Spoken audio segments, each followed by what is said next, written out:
This is an introduction to Albert Dragstedt's translation of the first chapter of Capital, Volume 1.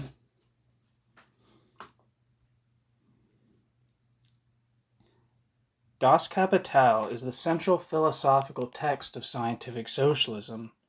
That should be a resounding platitude, but appears to have been the least obvious quality of what is Marx's life work, even to what counts as the orthodox tradition.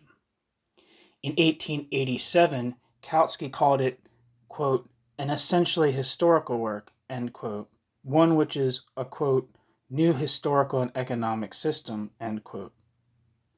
This is in a work called, ominously, Marx's Economic Teachings. 2 years earlier, he had greeted the publication of Volume 2 of Capital with the patronizing qualification that it would be of more interest to the capitalists than to the workers. It is not surprising, then, that one finds Kautsky 20 years later trying to complete these economic teachings with a philosophy, that of Mach. Such was the philosophical terrain from which Bernstein's Neo-Kantianism was opposed. In sum, revisionists have never proceeded from an imminent critique of Chapter 1, as if they knew that they would only lose their fingers in any attempt to tinker with this, the dynamo of Marxist methodology. But any effort to complete Marxism, with whatever Kant, Mach, Dewey, set theory, poses it as something other than, and hence much less than, a philosophical method of knowing the truth, and ineluctably ends up in the empirical embrace of the latest, quote, new world reality. Never was Lenin's demand that Marxism be developed more important than today, but everything depends on making sure that advances are real and not merely a flight forwards into the infinite spaces of academic philosophemes. This text has not in itself been translated before, although its first few pages are almost identical to those of the second edition. The one otherwise available, translated to some extent under Engels' supervision.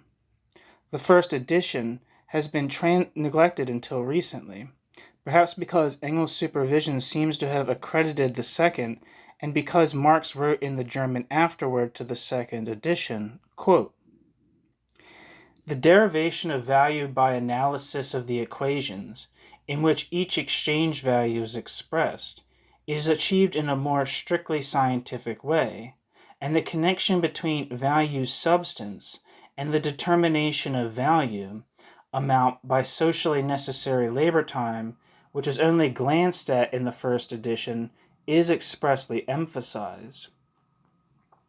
The third section of Chapter 1 on the value form is completely reworked, a task which was indicated as appropriate by the double presentation in the first edition. End quote, Marx. Marx refers here to his treatment of value in an appendix to the first edition, suppressed thereafter, which he added because his friend Kugelmann convinced him that, quote, for most readers, an additional, more didactic discussion of value forms was necessary, end quote. Quite apart from the importance that this text has come to have in research, a translation which keeps closer to the philosophical muscles and tendons of the argument will prove useful. To illustrate, we pick the famous passage on fetishism, which Marx added to the second edition.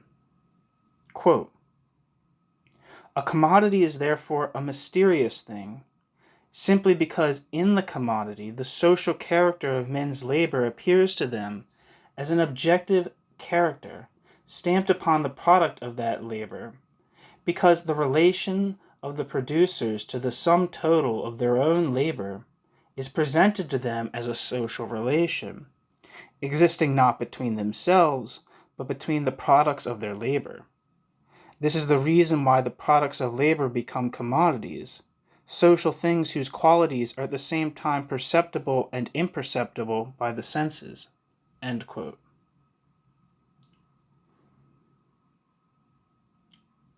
Compare a literal translation. Quote, The mysteriousness of the commodity form simply consists in the fact that it mirrors the social characteristics of men's own labor as social characteristics of the products of labor themselves, back to men as social natural properties of these things, and consequently also mirrors the social relationship of the producers to the labor totality as a social relationship of objects existing outside of the producers. Through this quid pro quo, the products of labor become commodities, sensually supersensual or social things. End quote. Marx. We make no apology for declining to liquidate the granular, craggy, dialectical diction of Marx, especially since our translation is only intended to serve a more rigorous understanding of the second edition rather than any sense to replace it.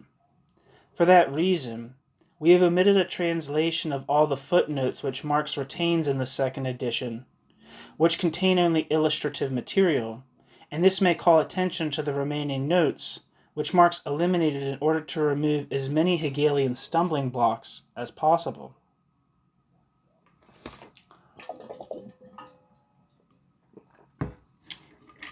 Engels, in an article in 1885 on, quote, How Not to Translate Marx, observes that all linguistic resources must be tapped.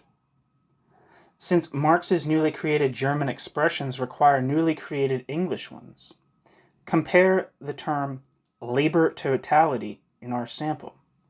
The validity of this concept is a very important philosophical question. He goes on to say that a technical term must always be rendered with one and the same word. For example, labor time. We have felt justified in using hyphens in a way that may annoy the reader at first, as may our retention of the extraordinary amount of emphasis which Marx reduced for the second edition. We capitalized the word equivalent in order to emphasize that it is a noun and a technical term for a commodity that expresses the value of another commodity, and have generally chosen to err on the side of pedantic exactitude, especially since the English-speaking world has had such difficulty in adjusting itself to the fact that the first chapter of Das Kapital is the most decisive philosophical achievement since Hegel. This chapter from the first edition is also significant as a contribution to the dialectical understanding of labor in that it explicates the crucial difference between concrete and abstract labor, as the second edition does not. Quote, From what has been said, it follows that a commodity does not possess two different forms of labor, but one and the same labor is defined in different and even opposed ways, depending on whether it is related to the use value of commodities as to its product or to commodity value as its material expression, end quote, Marx. In the second edition, he allows himself to write that, quote, all labor is, speaking physiologically, an expenditure of human labor power, end quote. A passage which replaces the earlier, and which does not prevent one from understanding the relation between labor and value to be a causal one, rather than that value is the fetishistic expression of the structure of labor in capitalism. That Marx does not mean that abstract labor is physiological is evident from his remarks later, quote,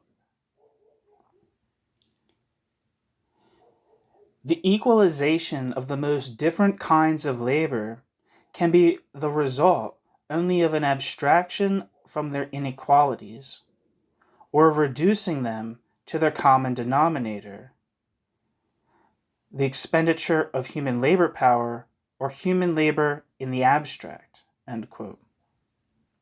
But it is interesting to note, following Rubin, that in the French translation Marx adds, quote, and only exchange brings about this reduction, opposing the products of different forms of labor with each other on the basis of equality.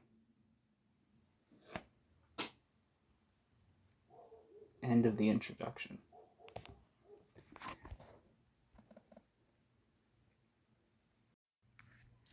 The commodity.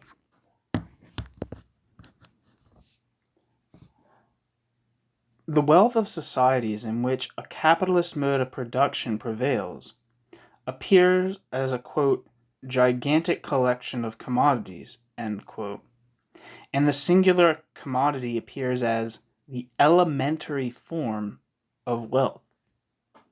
Our investigation begins, accordingly, with the analysis of the commodity.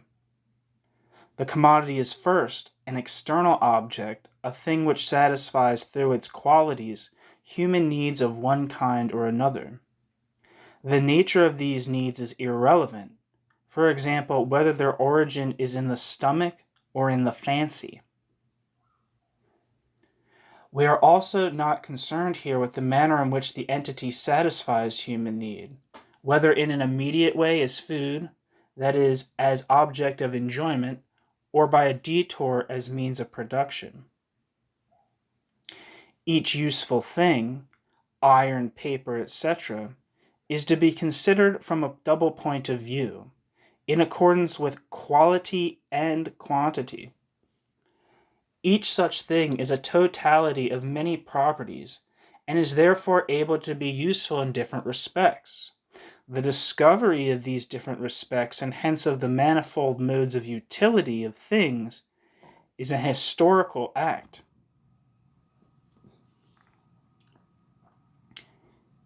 Of such a kind is the invention of social measurement for the quantity of useful things. The diversity of the commodity measurements arises partly from the diverse nature of the objects to be measured, and partly from convention. It is the utility of a thing for human life that turns it into a use value. By way of abbreviation, let us term the useful thing itself, or commodity body, as iron, wheat, diamonds, etc., use value, good, or article.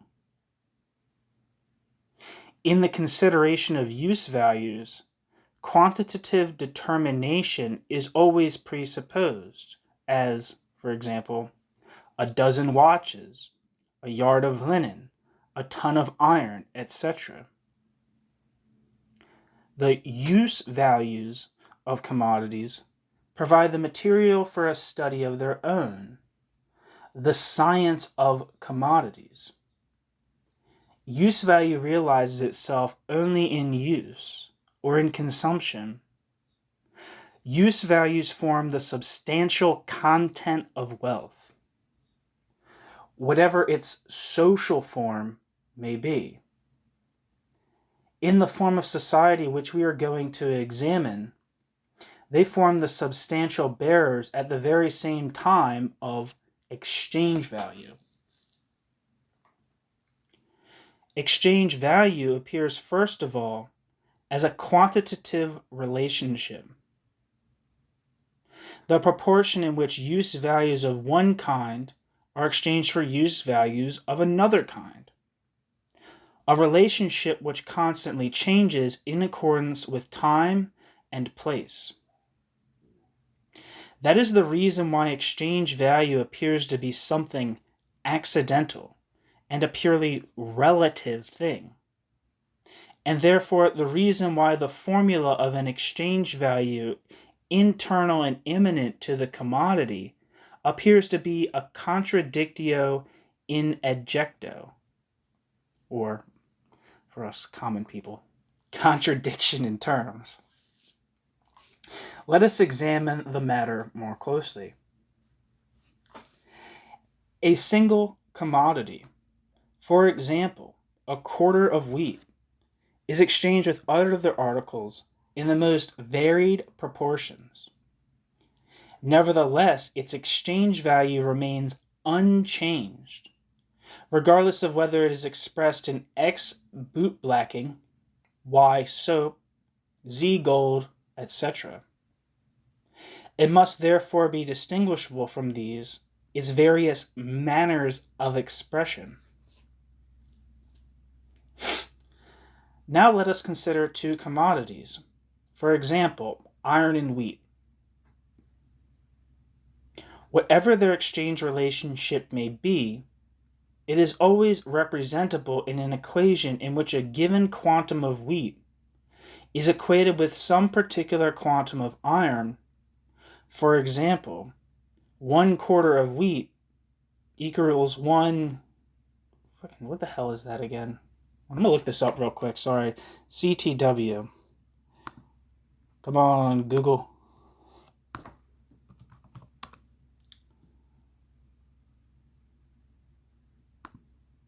Come on, you bastard. CWT. Jesus Christ.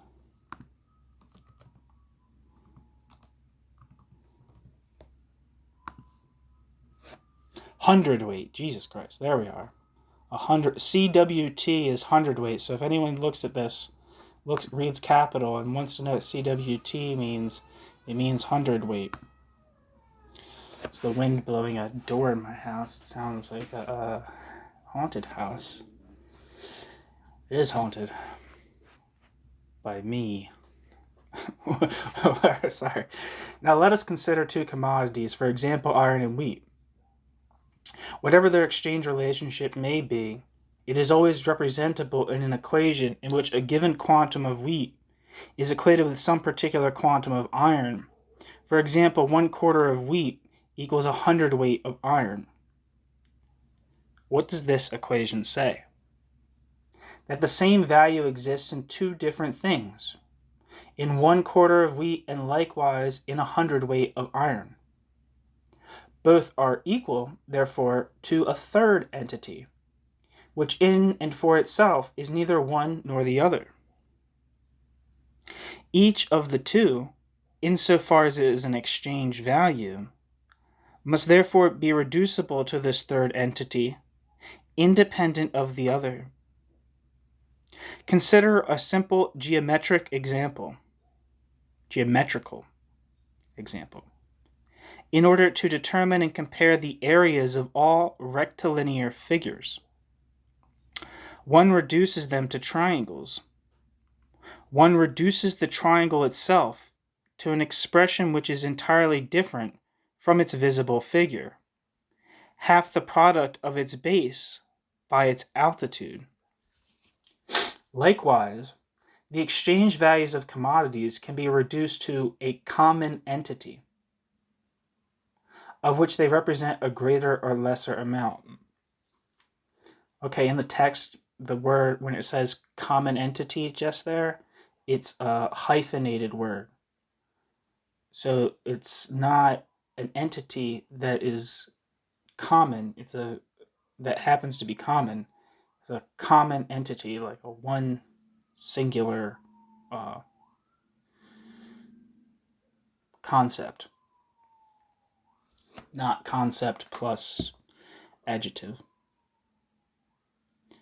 Anywho, the fact that the substance of the exchange value is something utterly different from and independent of the physical sensual existence of the commodity, or its reality as a use value, is revealed immediately by its exchange relationship.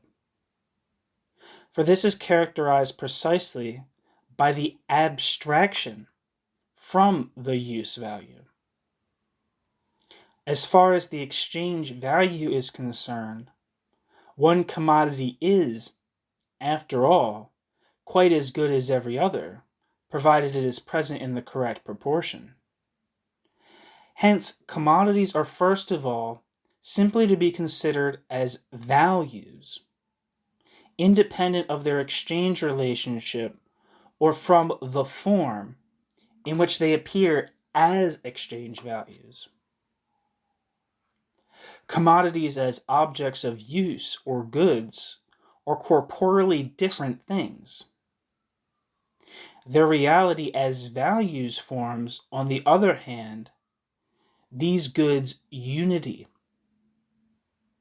This unity does not arise out of nature but out of society. The common social substance which merely manifests itself differently in different use values is labor. Commodities as values are nothing but crystallized labor.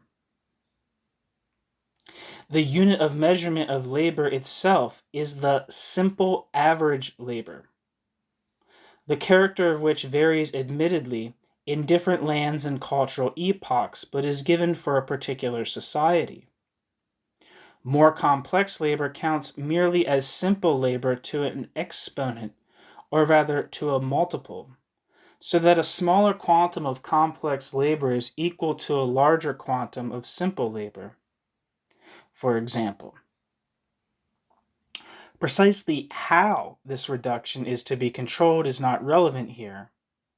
That this reduction is constantly occurring is revealed by experience. A commodity may be the product of the most complex labor.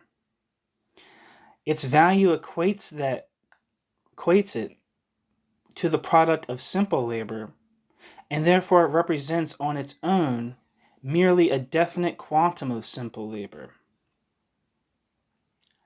A use value or good only has a value because labor is objectified or materialized in it. But now, how are we to measure the quantity of its value? By the quantum of the, quote, value-forming substance, i.e. labor, which is contained in it. The quantity of labor itself is measured by its temporal duration, and the labor time in turn possesses a measuring rod for particular segments of time, like hour, day, etc. It might seem that if the value of a commodity is determined by the quantum of labor expended during its production, the more lazy and incompetent a man, the more valuable his commodity is, because he needs all the more labor time for its completion. But only the socially necessary labor time is labor time required for the constitution of some particular use value. With the available socially normal conditions of production, and the social average level of competence and intensity of labor. After the introduction of the steam-driven loom in England, for example, perhaps half as much labor as before was sufficient to change a given quantum of yarn into cloth. The English hand weaver needed, in order to accomplish this change, the same labor time as before, to be sure, but the product of his individual labor hour now represented only 1/2 a social labor hour, and sank accordingly to half its earlier value. So it is not only the quantum of socially necessary labor, or that labor time which is socially necessary for the constitution of a use value, which determines the quantity of the value.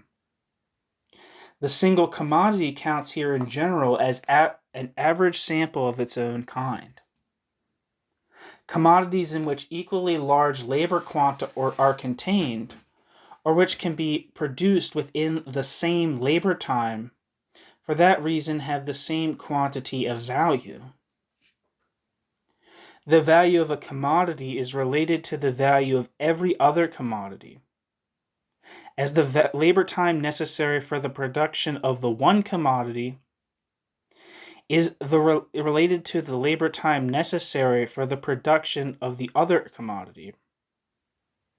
All commodities as use values are only particular masses of coagulated labor time. The quantity of value of a commodity accordingly would remain constant if the labor time required for its production were constant. The latter, however, changes with each change in the productive power of labor. The productive power of labor is determined by manifold conditions, among others by the average grade of competence of the workers, the level of development of science, and its technological applicability, the social combination of the process of production, the scope and the efficacy of the means of production, and by natural relationships. The same quantum of labor manifests itself after propitious weather in 8 bushels of wheat, but after impropitious weather in only 4, for example. The very same quantum of labor provides more metals in richly laden mines than in poor ones, etc. Diamonds are rare on the surface of the earth, and their discovery therefore cost on the average much labor time. Consequently, they represent much labor in a small volume of space. Jacob doubts that gold has ever paid its complete value. This holds true even more for diamonds. According to Eschwege, by 1823, the complete yield of the 8-year-old Brazilian diamond diggings had not yet amounted to the value of the 1.5-year average product of the Brazilian sugar or coffee plantations. Given more richly laden diggings of the same quantum of labor would be represented by more diamonds, and their value would sink. If one succeeds in converting coal into diamonds with little labor, then the value of diamonds would sink beneath that of paving stones. In general, the greater the productive power of labor, the smaller is the amount of labor time required for the production of an article, and the smaller the mass of labor crystallizes in it, the smaller is its value. And on the contrary, the smaller the productive power of labor, the greater is the labor time necessary for the production of an article, and the greater its value is. The quantum of value of a commodity varies directly as the quantum, and inversely as the productive power of the labor embodying itself in the commodity. Sorry, I gotta blow my nose. I got something.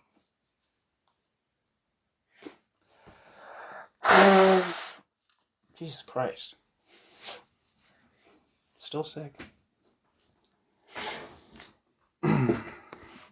Now we know the substance of value. It is labor. We know its unit of measurement. It is labor time. We have yet to analyze its form, which precisely stamps the value as an exchange value. Before we do that, we must develop the determinations which have already been discovered in somewhat greater detail. A thing can be a use value without being an exchange value. This is the case wherever the human relevance of the thing is not mediated by labor. So, air, virgin land, brush in a wild state, wood growing in wild conditions, etc. A thing can be useful in the product of human labor without being a commodity. A man who satisfies his own need through his product creates use value, to be sure, but not a commodity. In order to produce a commodity, he must produce not merely use value, but also use value for others, social use value. Finally, no entity can be of value without being an object of use.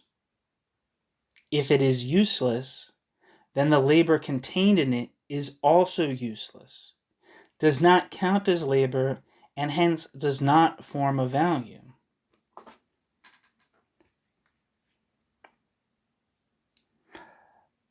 Originally, the commodity appeared to us as a two-sided entity, use value and exchange value. As we consider the matter more closely, it would appear that the labor which is contained in the commodity is two-sided also.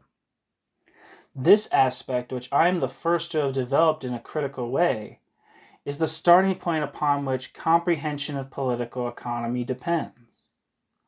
Let us consider two commodities, a coat and 10 yards of linen, perhaps. Let the coat have twice the value of the linen, so that 10 yards of linen equal to W, the coat 1W, the coat is equal to 2W. The coat is a use value which satisfies a particular need. In order to produce it, a particular kind of purposeful productive activity is required. This is determined in accordance with purpose, manner of operation, object, means, and result. The labor whose usefulness is represented in the use value of its product, or in the product in such wise that its product is a use value, let such labor here be called, for simplicity's sake, simply useful labor. From this viewpoint, it is constantly under consideration with respect to the utility, production of which is the intent of the labor. Just as coat and linen are qualitatively different use values, so the deployments of labor which mediate their realities are qualitatively different, tailoring and weaving. If those things were not qualitatively different use values, and hence products of qualitatively different useful deployments of labor, they would never be able to confront each other as commodities at all. A coat is not exchanged for a coat. One use value is not exchanged for the same use value. In the totality of various use values or commodity incarnations, there appears a totality of varying deployments of useful labor, just as manifold and differing in genus, species, family, subspecies, variety, a social division of labor.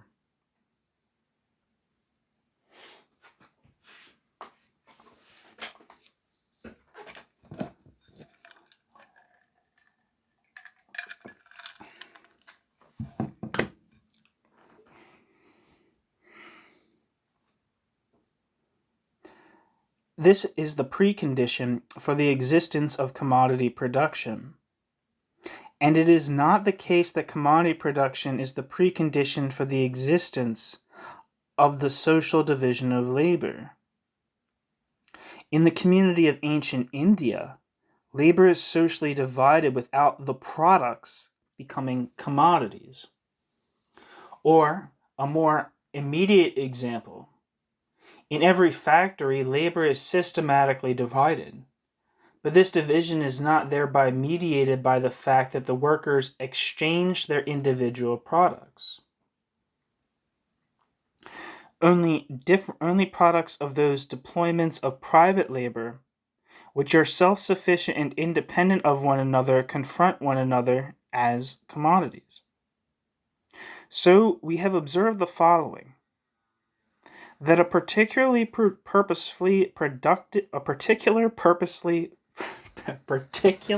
Jesus Christ.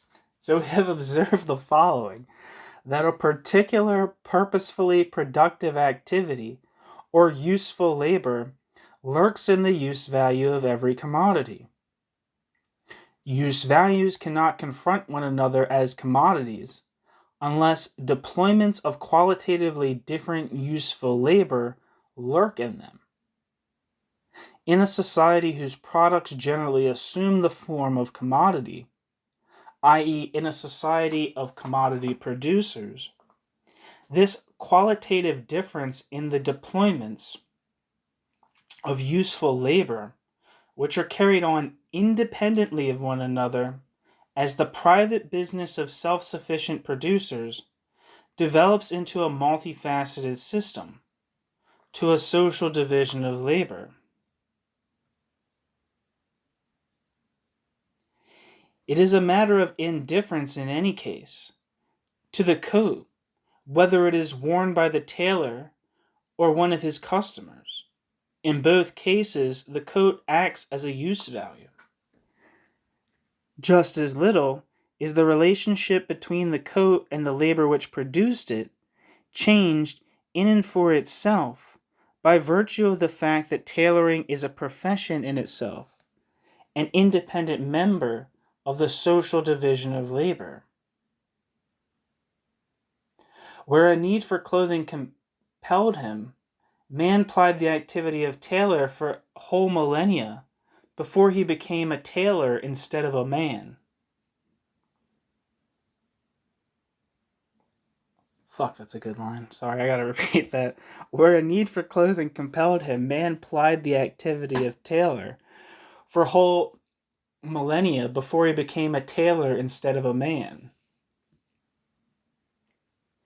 But the reality of coat, linen, and every element of material wealth, which is not given by nature in all cases, had to be mediated by a special, purposefully productive activity which assimilates particular natural entities to human needs.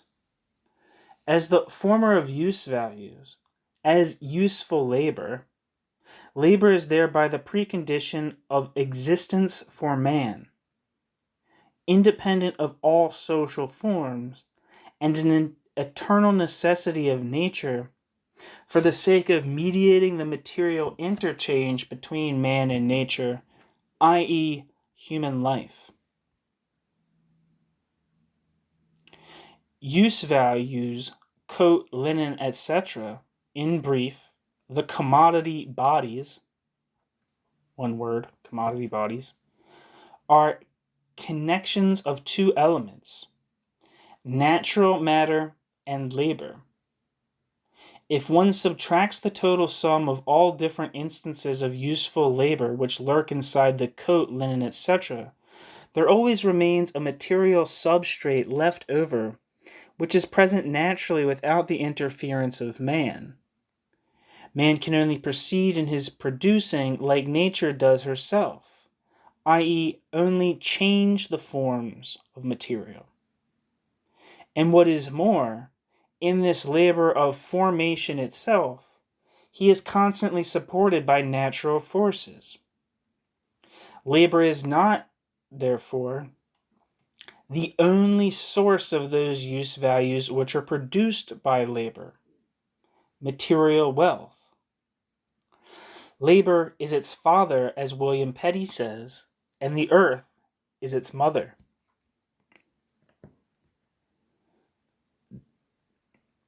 Now let us pass from the consideration of the commodity, insofar as it is a use value, to that of a commodity value, one word, i.e., exchange value.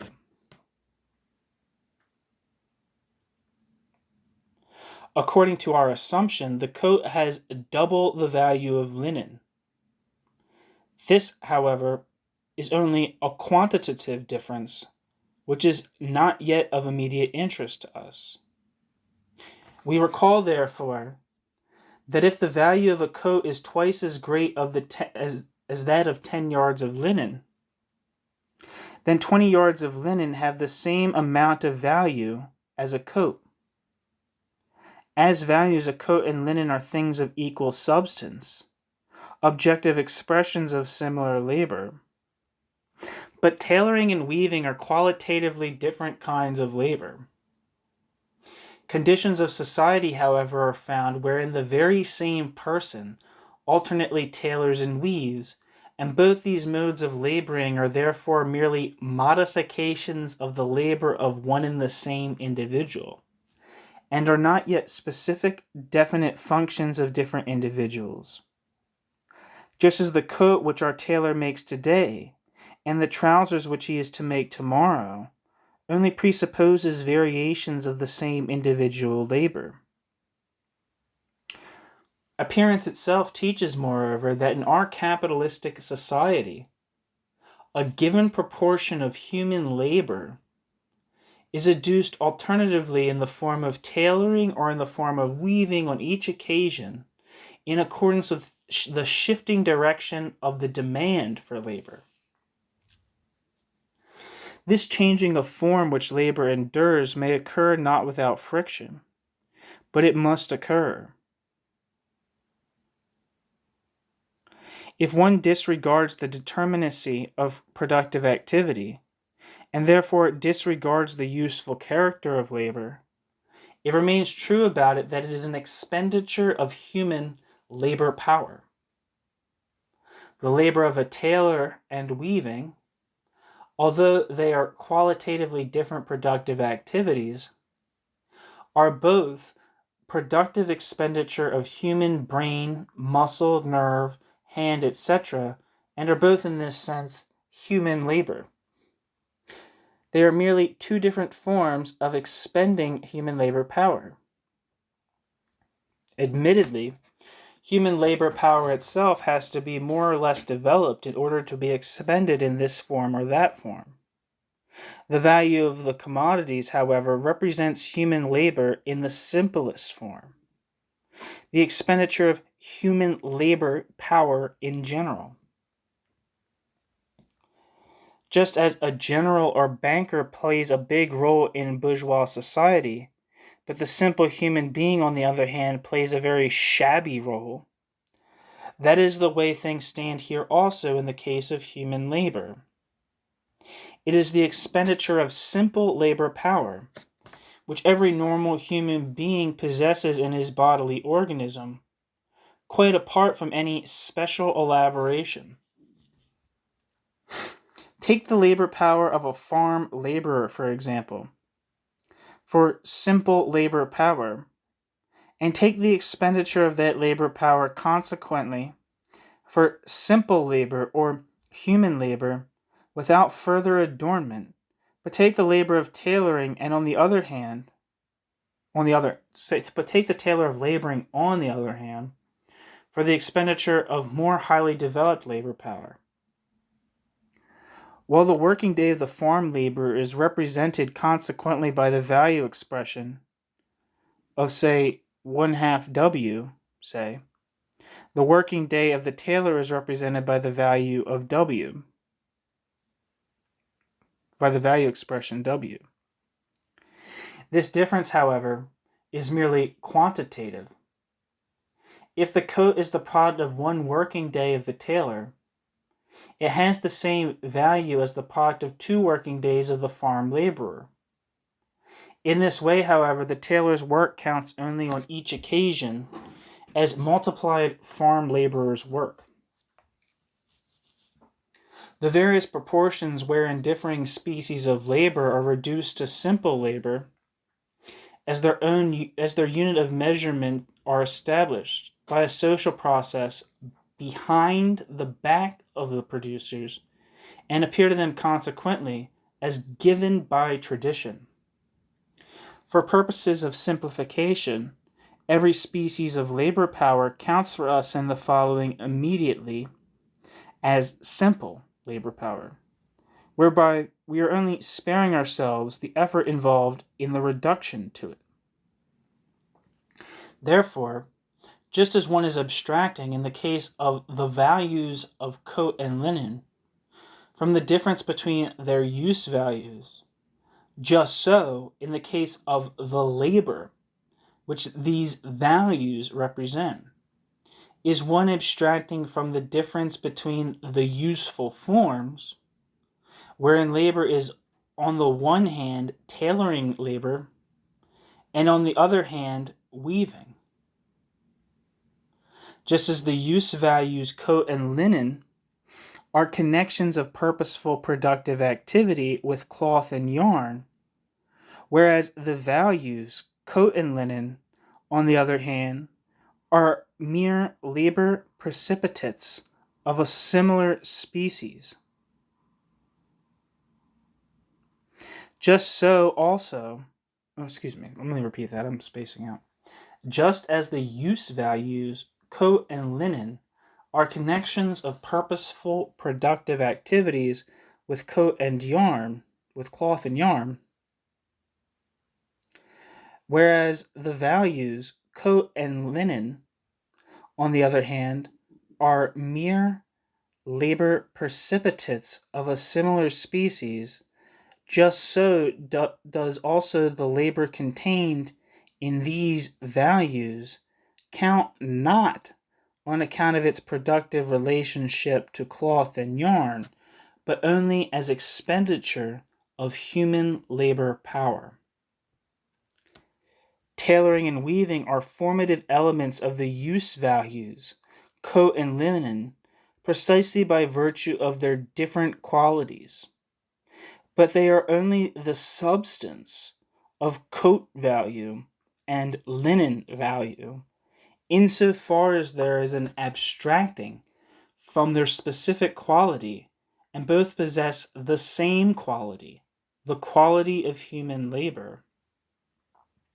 Coat and linen, however, are not only values in general, but are values of definite magnitude, and in accordance with our assumption that the coat is worth twice as much as 10 yards of linen. What is the origin of this difference in their magnitudes of value? It is the fact that linen contains only half as much labor as the coat, so that labor power has to be expended for a period of twice the time taken for the production of the latter as for the production of the former. If, therefore, with respect to the use value, the labor contained in the commodity counts only qualitatively, with respect to the magnitude of exchange value, it counts only quantitatively, after being already reduced to human labor without further quality.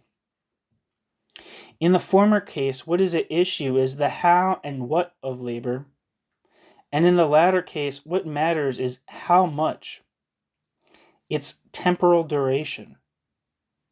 Since the quantity of exchange value of a commodity measures only the quantum of labor contained in it, hence commodities within a certain proportion to one another must always be equally large exchange values. If the productive power of, say, all the useful deployments of labor required for the production, if the productive power of, say, all the useful deployments of labor required for the production of a coat remain unchanged, then the magnitude of value of the coat rises along with their own quantity. If one coat represents X days of labor, then two coats represent 2x days of labor, etc. But now assume that the labor time necessary for the production of a coat rises to twice as much or falls to half as much.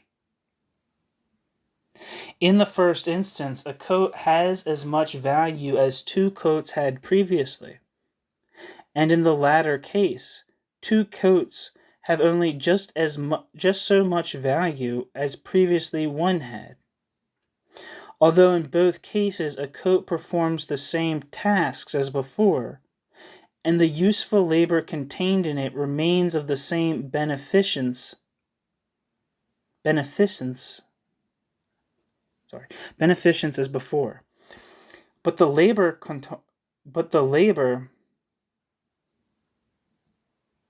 God damn it, I think it's benefit. It's not spelled the same. I guess it's beneficence, meaning like benefit.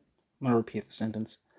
In the first instance, a coat has as much value as two coats had previously, and in the latter case, two coats have only just so much value as previously one had. Although in both cases a coat performs the same tasks as before, and the useful labor contained in it remains of the same beneficence as before. But the labor quantum expended in its production has changed. A larger quantum of use value in and for itself forms larger material wealth, two coats being more than one coat. With 2 coats, 2 human beings can be clad, and with 1 coat, only 1 human being, etc. Nevertheless, a fall in the magnitude of value of material wealth may correspond contemporaneously with a rise in wealth's mass. This contrary notion is produced by the two-sided specification of labor. Productive labor is naturally always productive power of useful concrete labor. Actually, it only expresses the level of efficacy of purposeful activity in a given extension of time. Useful labor becomes, therefore, a richer or poorer source of products in direct relationship to the rising or falling of its productive power. A change in the productive power, on the other hand, has in and for itself no effect whatsoever upon the labor represented in the value. Since the productive power belongs to the concrete useful form of labor, it can naturally no longer influence labor as soon as there is an abstracting from its concrete useful form. The very same labor, therefore, when it is represented in the same extension of time, is also on all occasions represented in the same magnitude of value, however much the productive power may change. But it yields differing quanta of use values within the same extension of time, more whenever the productive power rises, less whenever it sinks. In the first case, it can happen that 2 coats contain less labor than 1 did previously. The very same change in productive power, which increases the fruitfulness of labor, and hence the mass of use values yielded by that labor, can therefore diminish the magnitude of value, even of the increased total mass. Namely, whenever it shortens the labor time necessary for its production, and vice versa. It follows from the preceding, not that there are 2 different kinds of labor lurking in the commodity, but rather that the same labor is specified in differing and even contradictory manner, in accordance with whether it is related to the use value of the commodity as labor's product, or related to the commodity value as its merely objective expression. Just as the commodity must be above all else an object of use in order to be of value, just so does labor have to be before all else useful labor, purposeful productive activity, in order to count as expenditure of human labor power, and hence as simple human labor. Since up to now it has only been the substance of value and the magnitude of value which have been specified, let us now direct our attention to the analysis of the form of value. First, let us turn back to the first form of appearance of the value of the commodity. We take 2 quanta of commodities which cost the same amount of labor time for their production, and hence are equal magnitudes of value. And we have 40 yards of linen are worth 2 coats. We observe that the value of the linen is expressed in a specific quantum of coats. The value of a commodity is called its relative value. It is represented in the use value of another commodity in this fashion.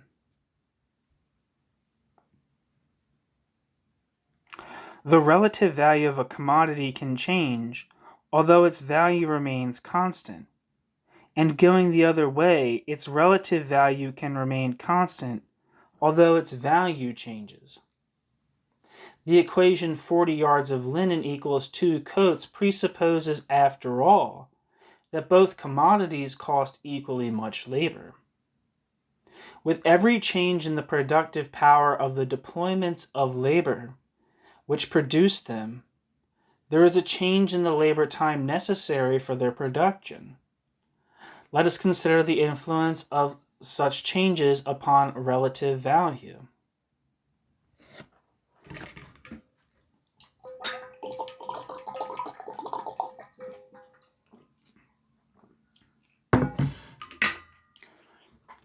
Let the value 1.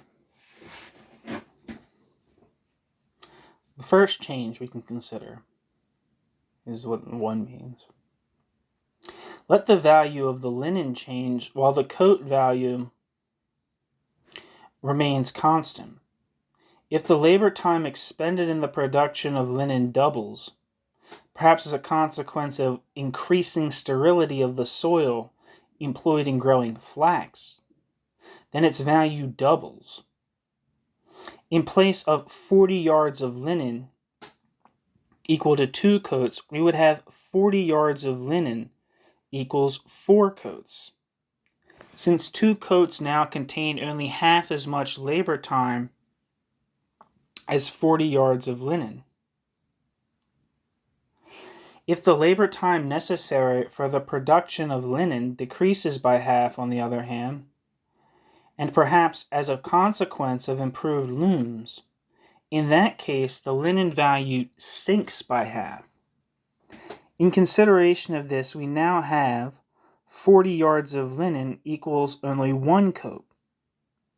The relative value of commodity A, i.e., its value expressed in commodity B, the value of the linen being expressed in the coat, rises and falls in direct ratio to that of commodity A, while the value of commodity B remains equal.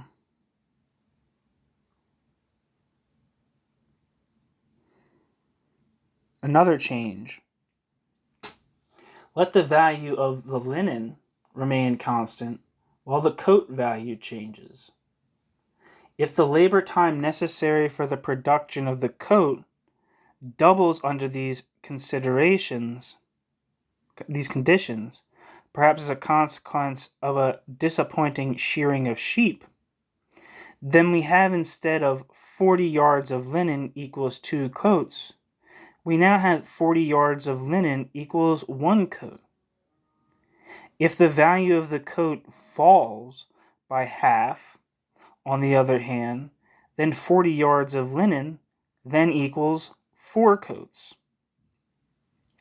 Given a constant value for commodity A, its relative value expressed in commodity B falls or rises in inverse ratio to the change in the value of B. If one compares the different cases of examples 1 and 2, what emerges is that one and the same change of relative value can be initiated from completely opposite causes. The equation 40 yards of linen equals 2 coats becomes the equation 40 yards of linen equals 4 coats, either because the value of the linen doubles or the value of the coat falls by half. And the equation 40 yards of linen equals 1 coat is either because the value of the linen sinks by half or the value of the coat rises to twice as much.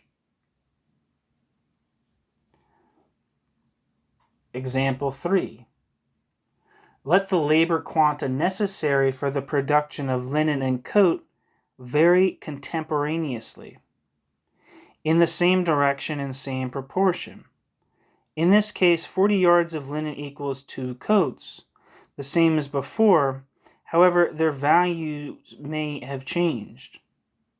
Their change of value becomes apparent as soon as one compares them with a third commodity whose value remains constant. If the values of all commodities rose or fell contemporaneously and in the same proportion, then their relative values would remain unchanged. One would only detect their real change of value in the fact that in the same labor time, it would hold universally that a greater or smaller quantum of commodities was yielded than before.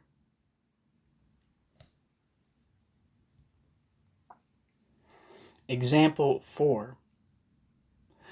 Let labor times necessary for the production of linen and coat, respectively, and consequently their values, be assumed to change contemporaneously in the same direction, but to an unequal degree or in opposite directions, etc.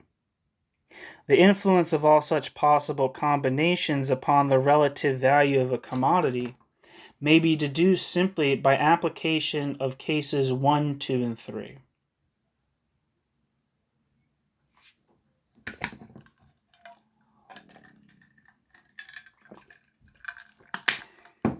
What we have investigated is how far change in the relative magnitude of value of a commodity, linen, reflects a change in its own magnitude of value. And we have in general investigated relative value only in accordance with its quantitative side.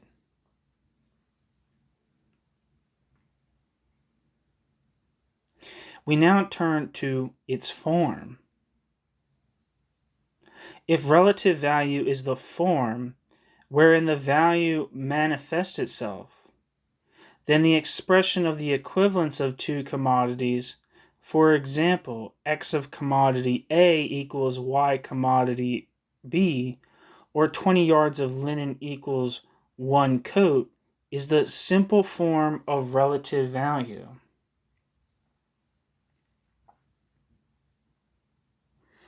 One, first or simple form of relative value. 20 yards of linen equals 1 coat, X of commodity A, or Y of commodity B. Equals Y of commodity, X of commodity A equals Y of commodity B. This form is rather difficult to analyze because it is simple. The different specifications which are contained in it are veiled, undeveloped, abstract, and consequently only able to be distinguished and focused upon through the rather intense application of our power of abstraction. But at least this much becomes clear at a glance, that the form remains the same, whether 20 yards of linen is equal to 1 coat, or 20 yards of linen equals X coats, or any quantity of coats. Wait, no, maybe I'm saying that wrong. Sorry, don't listen to me. But at least this much becomes clear at a glance, that the form remains the same, whether 20 yards of linen equals 1 coat, or 20 yards of linen equals X coats. Linen makes its earthly appearance in the shape of a use value, or useful thing. Its stiff as linen corporeality, or natural form, is consequently not its form of value, but its direct opposite.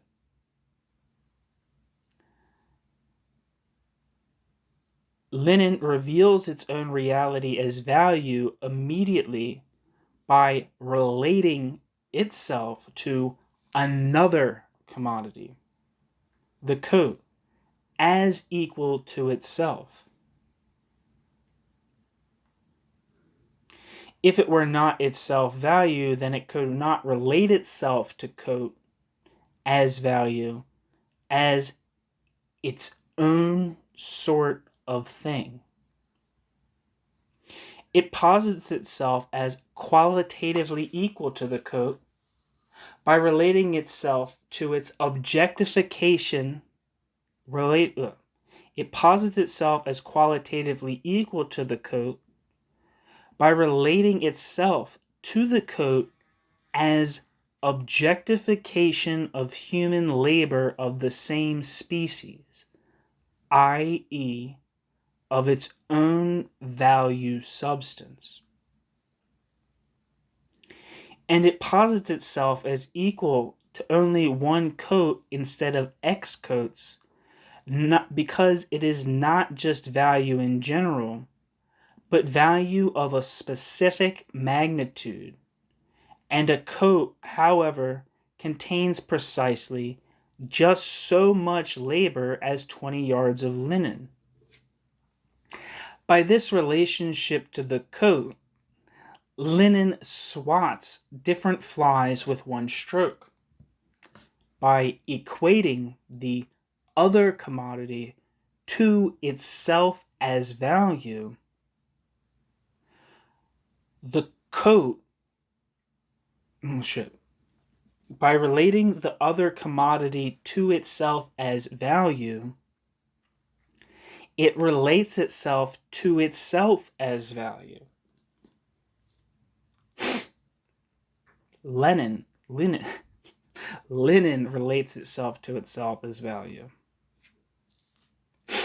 By relating itself to itself as value, it distinguishes itself from itself as use value at the same time. By expressing the linen's magnitude of value in the coat, and magnitude of value is both things, value in general and quantitatively measured value, the linen endows its reality as value with a form of value which differs from its immediate existence. By revealing itself in this manner as a thing which is different within itself, it reveals itself for the first time really as a commodity, a useful thing which is at the same time value. Insofar as linen is use value, it is an independent thing. Linen's value appears, on the other hand, only in relationship to another commodity. For example, the coat, which a coat is qualitatively equated to it, the linen, and consequently, in some specific quantity, counts as equivalent to it, replaces it, and is exchangeable for it. Hence, value only acquires an individual form which is different from use value only through its manifestation as exchange value.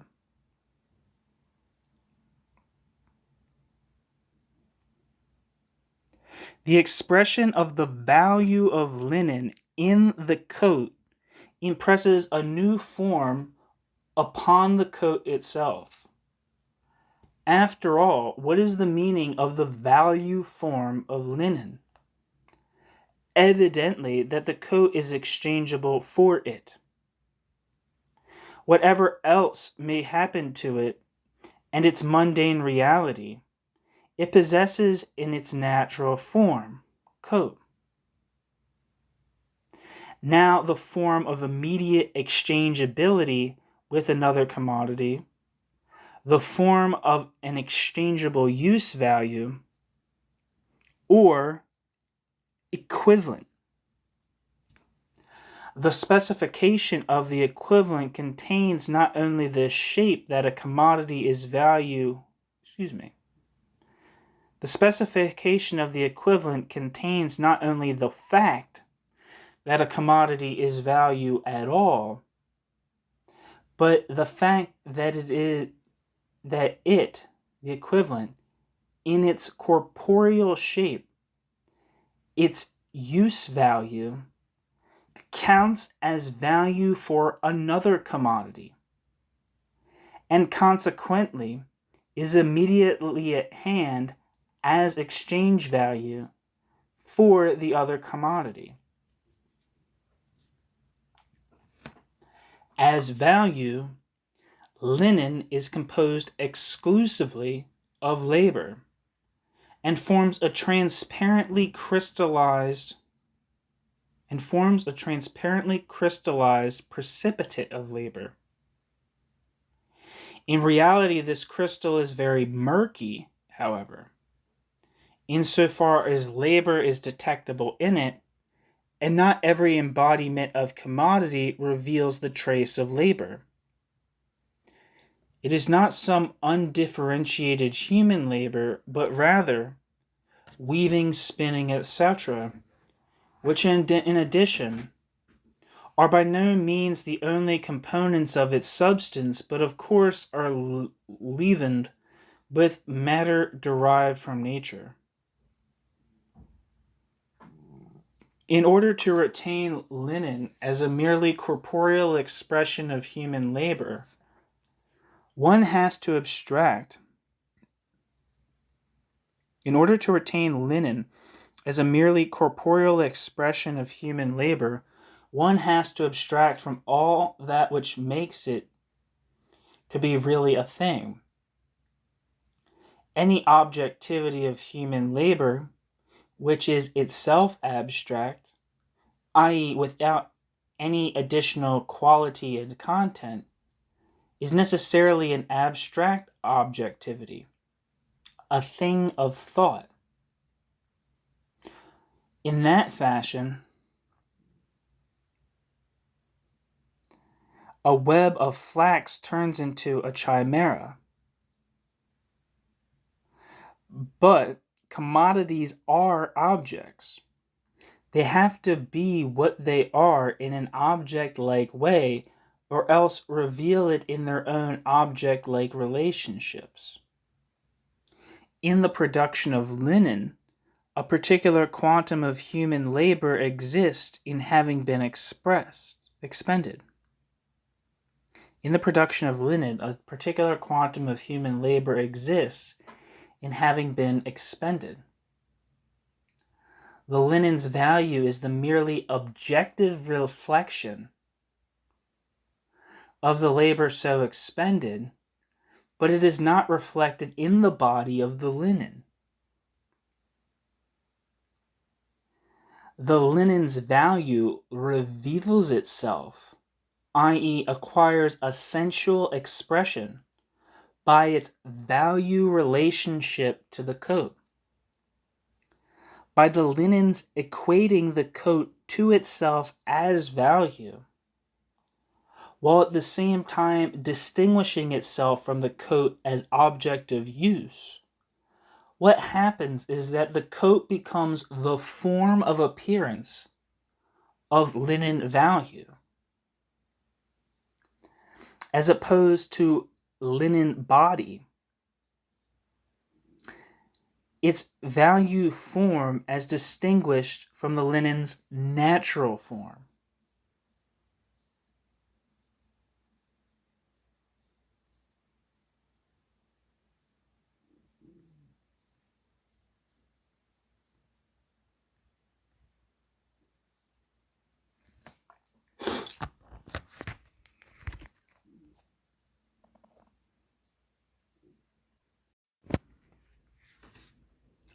In the expression of relative value, 20 yards of linen equals 1 coat, or X linen is worth Y of coat. One must admit that the coat counts only as value or coagulation of labor, but it is precisely through that fact that the coagulation of labor counts as coat, and coat as the form into which human labor flows in order to congeal. The use value coat only becomes the form of appearance of linen value because linen relates itself to the material of the coat as to an immediate materialization of abstract human labor, and thus to labor which is of the same kind as that which is objectified within the linen itself. The object, coat, counts for it as a sensually palpable objectification of human labor of the same kind, and consequently as value in natural form, since it is, as value, of the same essence as the coat. The natural form coat thereby becomes the form of appearance of its own value. But the labor represented in the use value coat is not simply human labor, but is rather a particular kind of useful labor, tailoring. Simple human labor, expenditure of human labor power, is capable of receiving each and every determination. It is true, but is undetermined just in and for itself. It can only realize and objectify itself as soon as human labor power is expended in a determined form.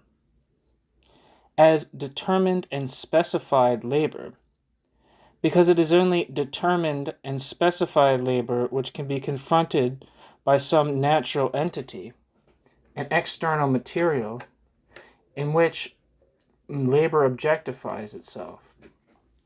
It is only the, quote, concept, in Hegel's sense, that manages to objectify itself without external material. Time cannot be related to the coat as value or incarnated human labor without being related to tailoring labor as the immediate manifestation form of human labor. The aspect of the use value coat, however, which is of interest to the linen, is neither its woolen comfort, nor its buttoned-up essence, nor any other useful quality which makes it out as a use value. The coat is of service to the linen only in order to represent the linen's value objectivity, as distinguished from its starchy use objectivity. It could also have attained the same purpose if it had expressed its value in assa foetida, or cosmetics, or shoe polish. The tailoring labor, too, has value for the linen, consequently, not insofar as it is purposeful productive labor, but only insofar as it exists as determinate labor, form of realization, manner of objectification of human labor in general. If linen expressed its value in shoe polish rather than in the coat, then polish making would count for it as the immediate form of realization of abstract human labor instead of tailoring. So a use value or commodity body only becomes a form of appearance of value or an equivalent by another commodity's relating itself to the concrete useful species of labor contained in it, as the immediate form of realization of abstract human labor. We stand here at the jumping off point of all difficulties which hinder the understanding of value form. It is relatively easy to distinguish the value of the commodity from the commodity's use value, or the labor which forms the use value from that same labor insofar as it merely is reckoned as the expenditure of human labor power in the commodity value. If one considers commodity or labor in the one form, then one fails to consider it in the other, and vice versa. These abstract opposites fall apart on their own and hence are easy to keep separate. It is different with the value form, which exists only in the relationship of commodity to commodity. The use value or commodity body is here playing a new role. It is turning into the form of appearance of the commodity value, thus of its own opposite. Similarly, the concrete, useful labor contained in the use value turns into its own opposite, to the mere form of realization of abstract human labor. Instead of falling apart, the opposing determinations of the commodity are reflected against one another. However incomprehensible this seems at first sight, it reveals itself upon further consideration to be necessary. The commodity is right from the start a dual thing, use value and value, product of useful labor and abstract coagulate of labor. In order to manifest itself as what it is, it must therefore double its form. It possesses right from nature the form of a use value, that is, its natural form. It only earns a value form for itself for the first time in circulation with other commodities. But its value form is then to be itself an objective form. The only objective forms of commodities are their use forms, their natural forms.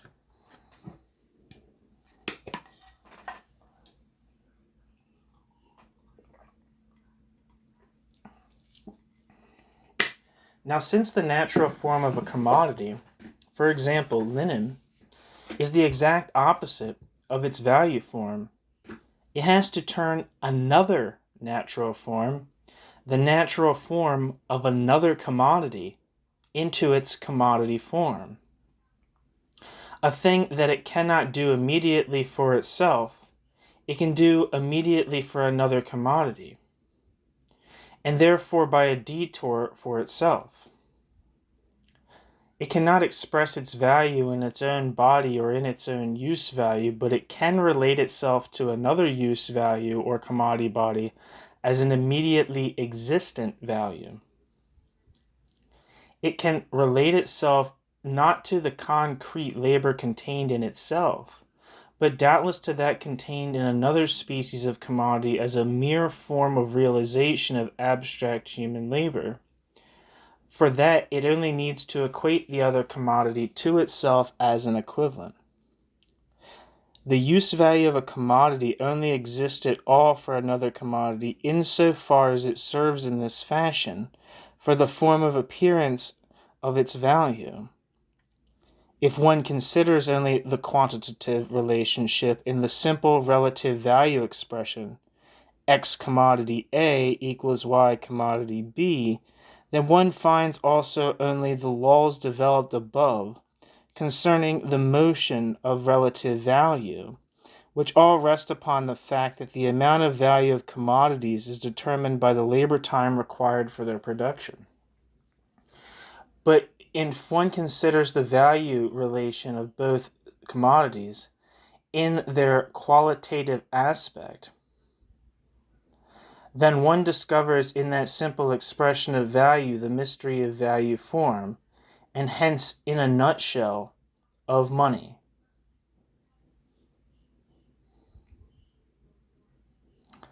Our analysis has revealed that the relative value expression of a commodity includes two different value forms. The linen expresses its value and its determinate amount of value in the coat. The linen manifests its value in the value relation to another commodity, and hence as exchange value. On the other hand, the other commodity, the coat in which it expresses its value in a relative way, obtains precisely in that way the form of a use value as an equivalent, which is immediately exchangeable with it. Both forms, the relative value form or the one commodity equivalent form of the other, are forms of exchange value. Both are actually only vectors, determinations conditioned reciprocally by each other, of the same relative value expression, but divided like poles between the two commodity extremes which have been set equal. Quantitative determinacy is not included in the equivalent form of a commodity. The determinate relationship, e.g., in which coat is the equivalent of linen, does not flow from its equivalent form, the form of its immediate exchangeability with linen, but from the determination of the amount of value by labor time.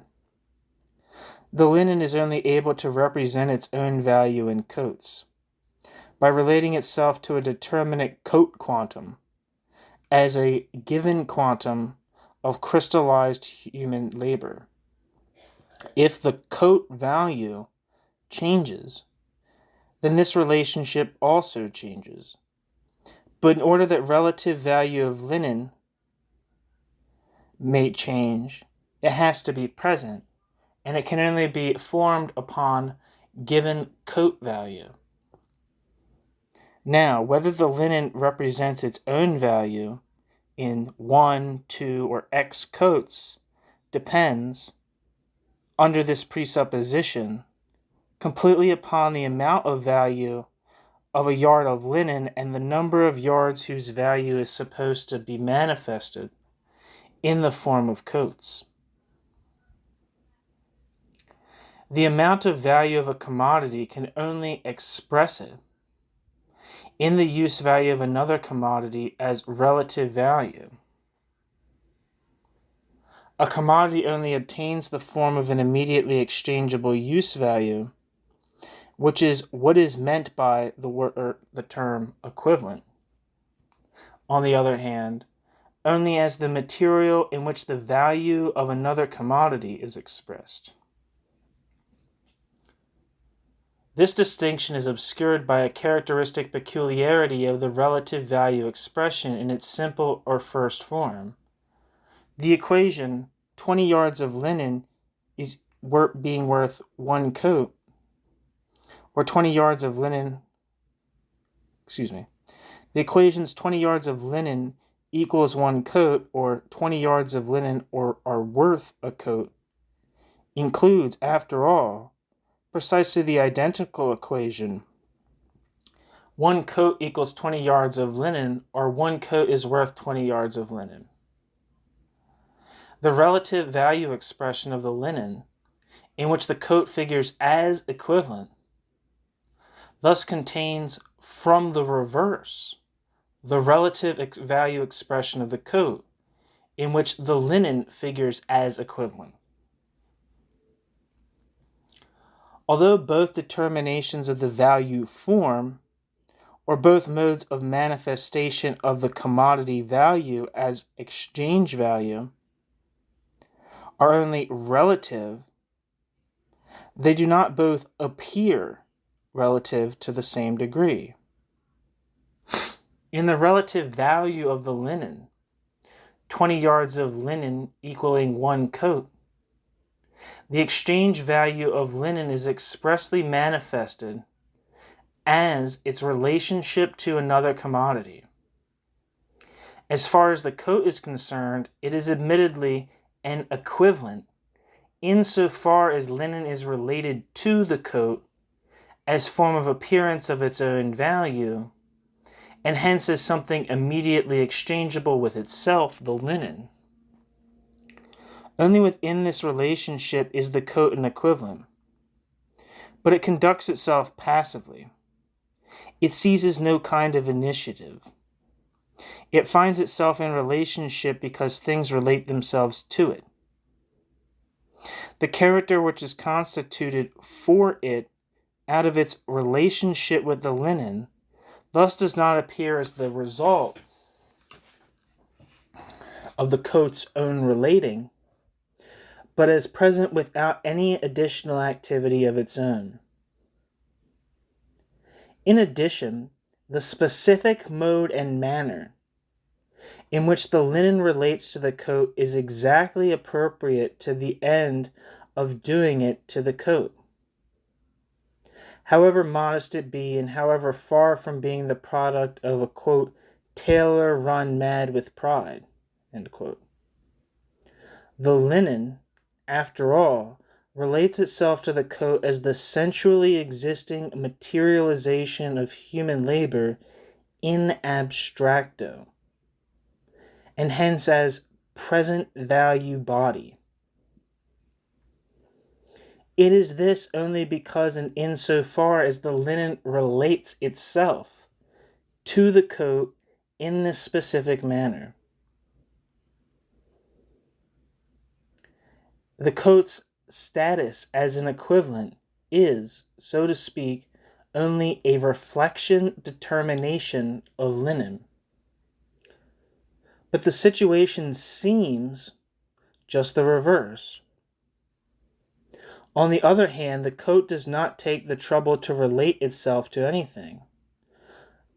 On the other hand, the linen relates itself to the coat, not in order to make it into something, but because it is something quite apart from anything the linen might do. The resultant product of the linens relating to the coat, its equivalent form, its determinacy as an immediately exchangeable use value, appears to belong to the coat in a corporeal way, even outside the relating to the linen, in just the same way as its property of being able to keep people warm, for example. In the first or simple form of relative value, 20 yards of linen equals 1 coat, this false seeming is not yet established, because this form expresses in an immediate way also the opposite, that the coat is an equivalent of the linen, that each of the two commodities only possess this determination because and insofar as the other makes it into its own relative value expression.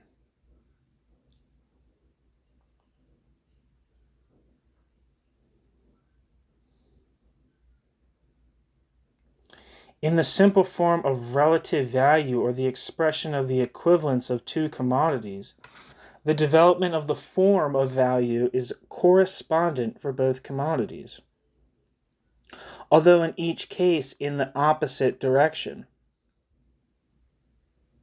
The relative value expression is in addition identical with reference to each of both commodities, for the linen manifests its value in only one commodity, the coat, and vice versa. But this value expression is double for both commodities, different for each of the same. Finally, each of both commodities is only an equivalent for the single other species of commodity, and thus only a single equivalent. Such an equation as 20 yards of linen equals 1 coat, or 20 yards of linen are worth 1 coat, evidently expresses the value of the commodity in only a very limited and one-sided way. If I compare the linen, for example, with other commodities instead of coats, then I also obtain other relative value expressions, other equations, like, for example, 20 yards of linen equals U coffee, or 20 yards of linen equals VT, etc. The linen has just as many relative value expressions as there exist commodities different from the linen, and the number of its relative value expressions constantly increases with the number of kinds of commodities which newly enter into existence.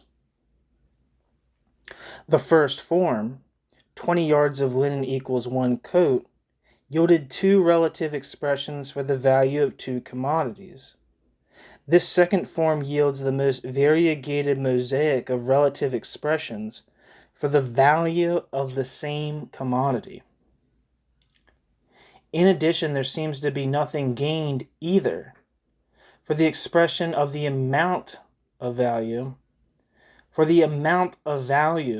of linen, which obviously remains the same in every expression, is just as exhaustively expressed in 20 yards of linen equal to 1 coat, as in 20 yards of linen equals U coffee, etc.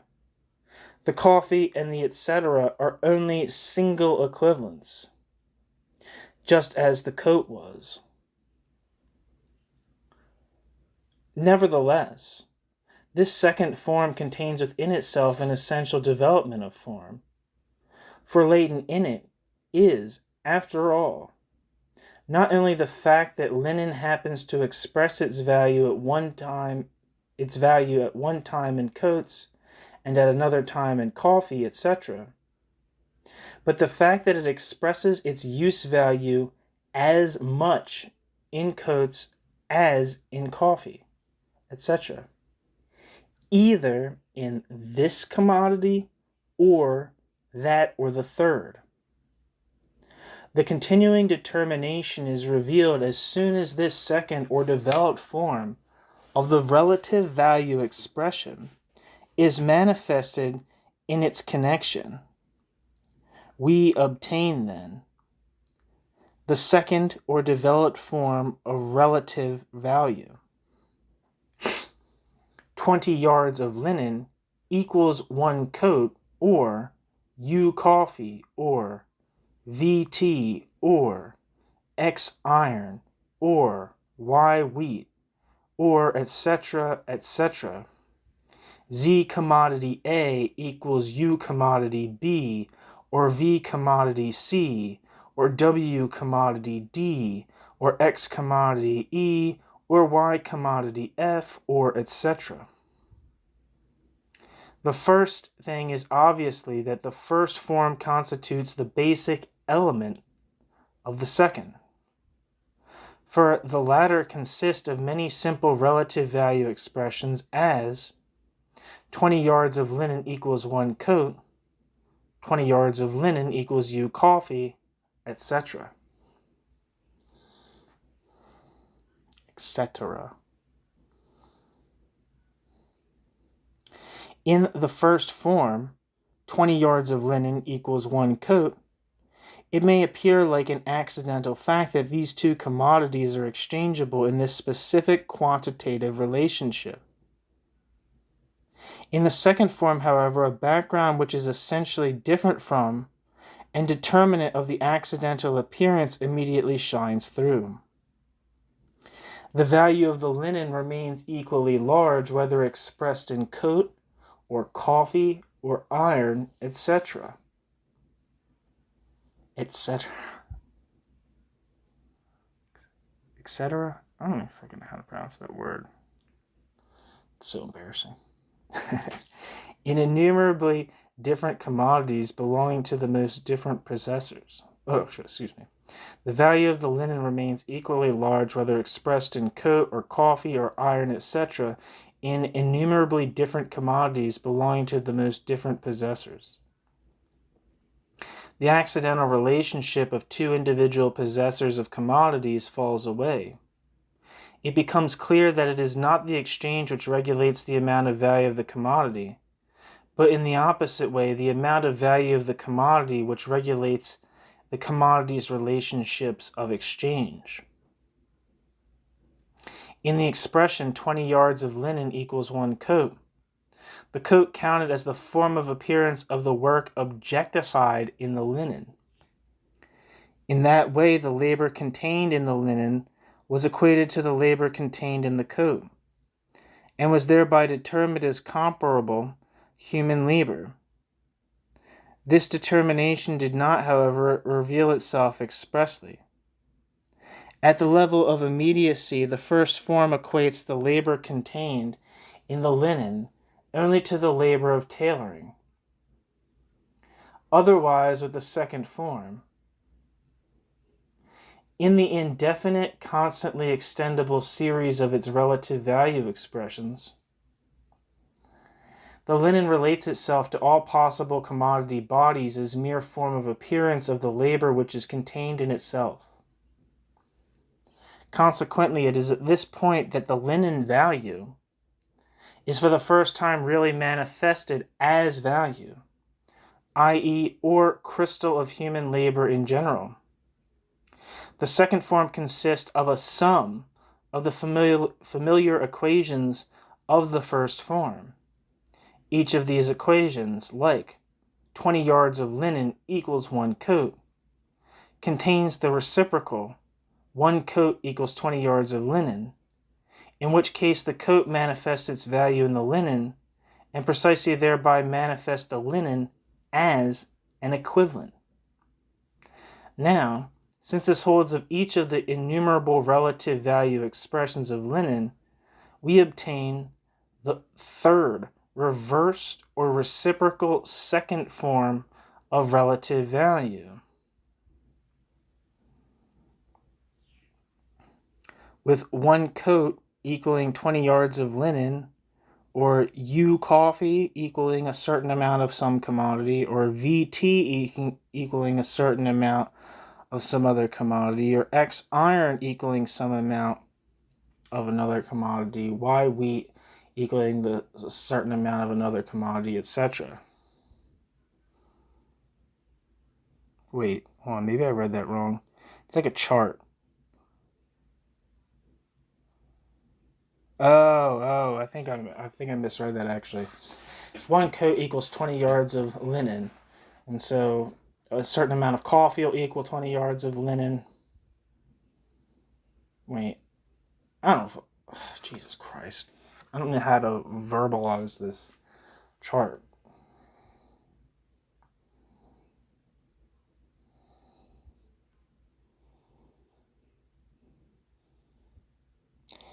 Okay. Oh yeah, the third reverse. The reverse one. Okay, never mind. This is like the one that's like pre-Monty. Okay. Sorry. The third reversed or reciprocal second form of relative value. One coat equals 20 yards of linen, and a certain amount of coffee equals 20 yards of linen, and a certain amount of tea equals 20 yards of linen, and a certain amount of iron equals 20 yards of linen, and a certain amount of wheat equals 20 yards of linen, etc. The relative value expression returns at this point to its original form. One coat equals 20 yards of linen. Now, however, this simple equation is further developed. Originally, it only contained the fact that the value of the coat obtains through its expression in another commodity, a form which is different from and independent of the exchange value, coat, or even the body of the coat. Now the very same form manifests the coat with respect to all other commodities whatsoever as value. Not only the coat, but also coffee, iron, wheat. In a word, all other commodities express their value in the material, linen. In this way, all manifest themselves into one another as the same materialization of human labor. They are henceforth only quantitatively different, which is the reason why one coat, U, coffee, X, iron, etc., i.e., different quanta of these different things, equals 20 yards of linen, equal to the same quantum of objectified human labor. See, that just proves that I described that chart right. Ayo. It is through their common value expression in the material linen, therefore, that all commodities differ as exchange values from their own use values and relate at the same time to one another as amounts of value, equate themselves qualitatively to one another, and compare themselves quantitatively. Only in this unified relative value expression do they all appear for the first time as values for one another, and their value consequently obtains for the first time its corresponding form of appearance as exchange value. As opposed to the developed form of relative value, Form 2, which manifests the value of a commodity in the environment of all other commodities, we call this unified value expression the universal relative form of value. In Form 2, where 20 yards of linen equaled one coat, or U coffee, or V tea, or X iron, etc., The form in which the linen develops its relative value expression, it relates itself to each individual commodity, coat, coffee, etc., as a specific equivalent, and to all of them together as to the environment of the linens of its specific form of Jesus Christ. Sorry, I misread it.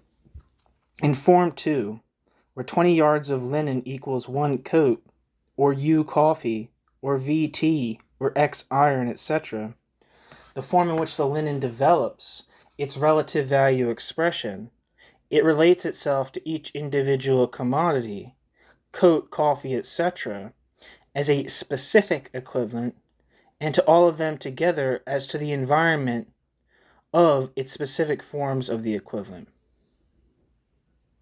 No individual species of commodity counts any longer with respect to the linen as simple equivalent, as in the particular equivalent, but only as specific equivalent, whereby one's equivalent excludes the other. In Form 3, which is the reciprocal second form, and is therefore contained in it, the linen appears on the other hand as the general form of the equivalent for all other commodities. It is as if alongside and external to lions, tigers, rabbits, and all other actual animals, which form and group together the various kinds, species, subspecies, families, etc. of the animal kingdom, there existed also in addition the animal, the individual incarnation of the entire animal kingdom. Such a particular, which contains within itself all really present species of the same entity, is a universal, like animal, God, etc. Just as linen consequently became an individual equivalent by the fact that one other commodity related itself to it as a form of appearance of value, that is, the way linen becomes, as the form of appearance of value common to all commodities, the universal equivalent, universal value body, universal materialization of abstract human labor. The specific labor materialized in it now thereby counts as universal form of realization of human labor, as universal labor. The specific labor materialized in it now thereby counts as a universal form of realization of human labor, as universal labor. During the process in which the value of commodity A is displayed in commodity B, whereby commodity B becomes a single equivalent, it was indifferent of what specific type commodity B happened to be. The corporeality of commodity B only had to be a different species than that of commodity A, and therefore had also to be a product of other useful labor. But by the coat's displaying its value in linen, the coat relates itself to linen as the realized human labor, and precisely thereby related itself to linen weaving as the realization form of human labor. But the specific determinacy which distinguishes linen weaving from other kinds of labor was completely indifferent.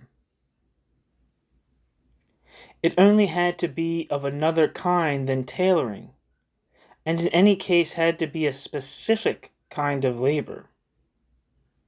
It is otherwise as soon as linen becomes a universal equivalent.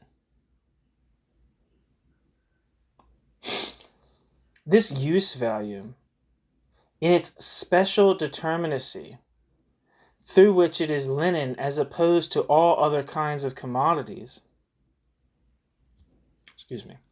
is otherwise as soon as linen becomes universal equivalent.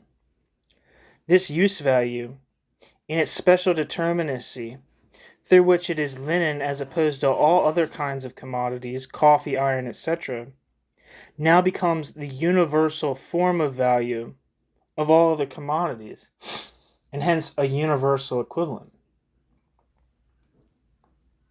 The particular useful kind of labor manifested in the linen therefore now counts as universal form of realization of human labor, as universal labor, precisely insofar as it is labor of particular determinacy, linen weaving, as opposed not only to tailoring, but to coffee growing, mining, and all other kinds of labor.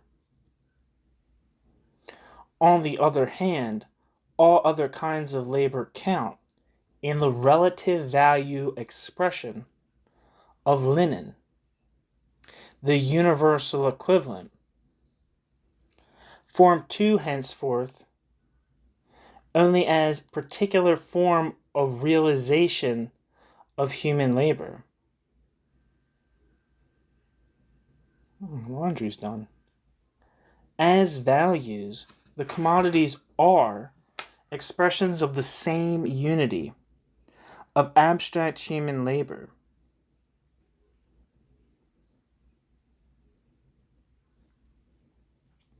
In the form of exchange value, commodities appear to one another as values and relate themselves to one another as values. They thereby relate themselves at the same time to abstract human labor as all the commodities' common social substance. Their social relationship consists exclusively in counting with respect to one another as expressions of this social substance of theirs, which differs only quantitatively, but which is qualitatively equal and hence replaceable and interchangeable with one another. As a useful thing, a commodity possesses social determinacy insofar as it is a use value for people other than that commodity's possessor, and hence satisfies social needs. But it is indifferent just whose needs the commodity's useful properties relate to it. The commodity, nevertheless, can only become, through these properties, in all cases, only an object related to human needs, but not a commodity for other commodities.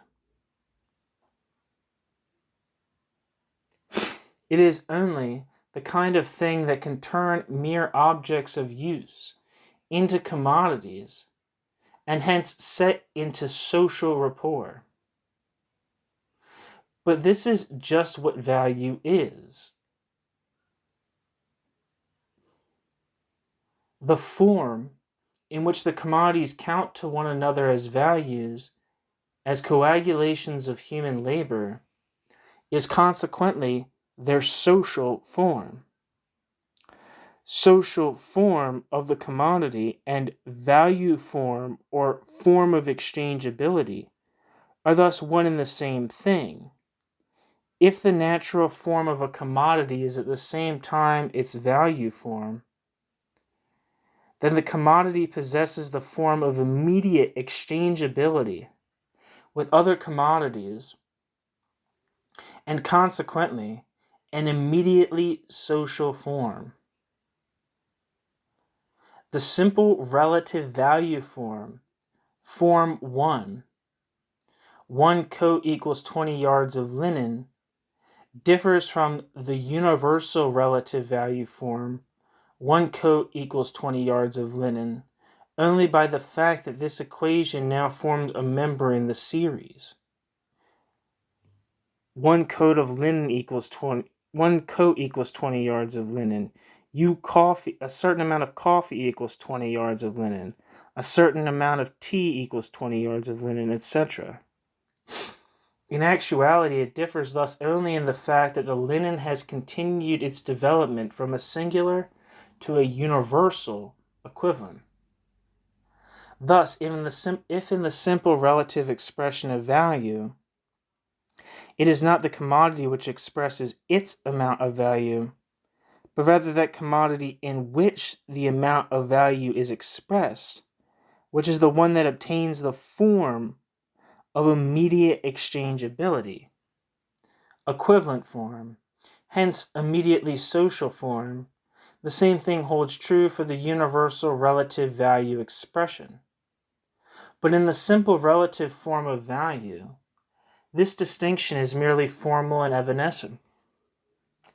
If the coat expresses its value in a relative way, that is, in linen, in the equation 1 coat equals 20 yards of linen, and the linen acquires thereby the form of equivalent, then the very same equation includes immediately the reciprocity, 20 yards of linen equals 1 coat, in which it is the coat that acquires the form of equivalent, and the value of the linen is expressed in a relative way. This constant and correlative development of the value form of both commodities as relative value and as equivalent no longer takes place. If the universal value form, 1 coat equals 20 yards of linen, where the linen is universal equivalent, is turned around into 20 yards of linen equals 1 coat, that coat does not thereby become universal equivalent for all other commodities, but only a particular equivalent of the linen. The relative value form of the coat is only universal because it is the relative value form of all other commodities at the same time. What holds true of the coat holds true of coffee, etc. It follows, therefore, that the universal relative value form of commodities excludes these very commodities from the universal form of equivalent. On the other hand, a commodity like linen is excluded from the universal relative value form as soon as it possesses the universal form of equivalent. The universal relative value form of linen, unified with the other commodities, would be 20 yards of linen equals 20 yards of linen. This is a tautology which does not express the amount of value of this commodity, which is situated in a universal form of equivalent, and thereby in perpetually exchangeable form.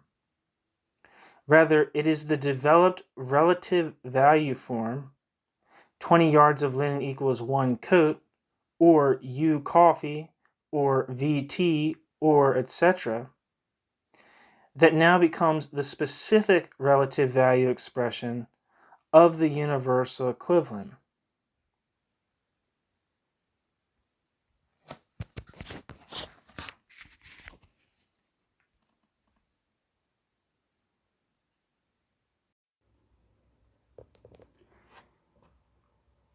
Every commodity, coat, coffee, tea, etc., possesses in the universal relative value expression of commodities a value form, which is different from its natural form, namely the form linen.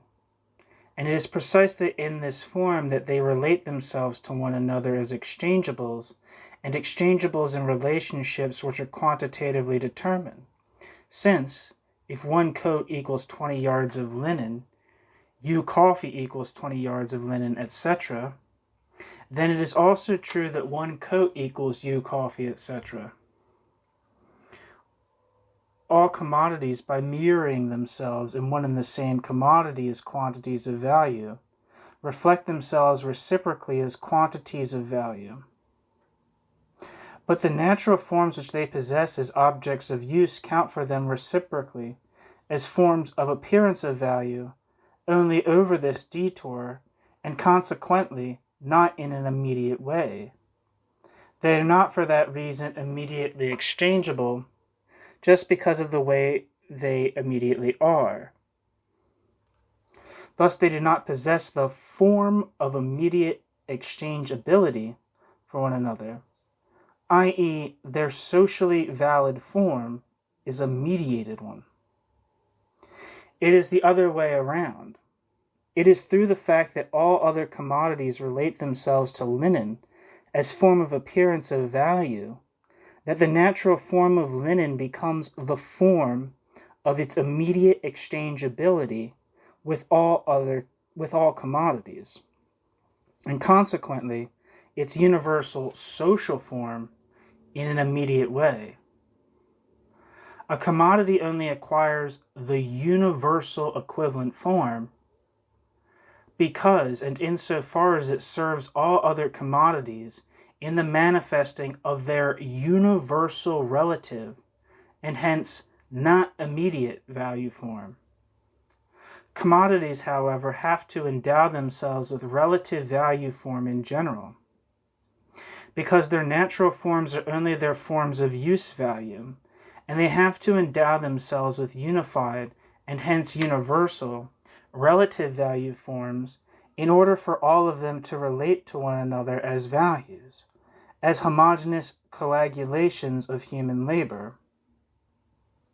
A single commodity, therefore, only finds itself in the form of immediate exchangeability with all other commodities, and therefore in immediately social form, because and insofar as all other commodities do not find themselves therein, or because the commodity by its very nature does not, in general, find itself in an immediately exchangeable or social form, by virtue of the fact that its immediate form is the form of its use value, not of its value. One does not by any means actually detect in the form of universal, immediate exchangeability that it is a contradictory form of commodity, just as inseparable from the form of not immediate exchangeability as the positivity of one pole of a magnet is from the negativity of the other. Consequently, one can imagine that one could impress the mark of immediate exchangeability on all commodities at the same time, just as one can also imagine that one can make all workers into capitalists. Actually, however, universal relative value form and universal equivalent form are contradictory, reciprocally presupposing and reciprocally repelling poles of the very same social form of commodities. As immediate social materialization of labor, linen, as the universal equivalent, materialization of immediately social labor, linen is a materialization of immediately social labor, while other bodies of commodities, which represent their value in linen are materializations of not immediately social labors. Actually, all use values are only commodities because they are products of private labors which are independent of one another. Private labors which, however, depend materially upon one another as particular members, even though rendered self-sufficient, of the primordial system of division of labor. In this fashion, they hang together socially precisely through their differentiation, their particular usefulness. That is exactly the reason why they produce qualitatively differing use values. If they did not, then these use values would not become commodities for one another. On the other hand, this differing useful quality does not yet make products into commodities. If a peasant family produces coat, linen, and wheat for its own consumption, then these things confront the family as differing products of their family labor, but do not confront one another reciprocally as commodities. If the commodity were immediately social, i.e., common labor, then the products would acquire the immediately social character of a common product for its producers, but not the character of commodities for one another. Nevertheless, we do not have far to seek, in this case, for that in which the social form of the private labors consists, which are contained in the commodities and are independent of one another. It already yielded itself out of the analysis of the commodity. The commodity's social form is their relationship to one another as equal labor. Hence, since the equality of toto coelho, utterly different labors, can only consist in an abstraction from their inequality, their relationship to one another as human labor in general. Expenditures of human labor power, which is what all human labors, whatever their content and their mode of operation, actually are. In each social form of labor, the labors of different individuals are related to one another as human labors too. But in this case, this relating itself counts as the specifically social form of the labors. Now, none of these private labors, in its natural form, possesses this specifically social form of abstract human labor, just as little as the commodity in its natural form possesses the social form of mere coagulation of labor or value. However, through the fact that the natural form of a commodity, linen in this case, becomes a universal equivalent form because all other commodities relate themselves to this natural form as the appearance form of their own value, hence linen weaving also turns into a universal form of realization of abstract human labor or into the labor of immediately social form.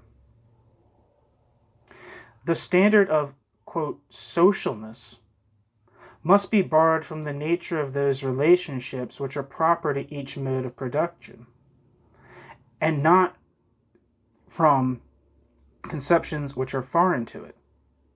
Just as we demonstrated earlier that the commodity naturally excludes the immediate form of universal exchangeability, and that the universal equivalent form consequently can only develop in a contradictory way, so the same thing holds for the private labors lurking in the commodities.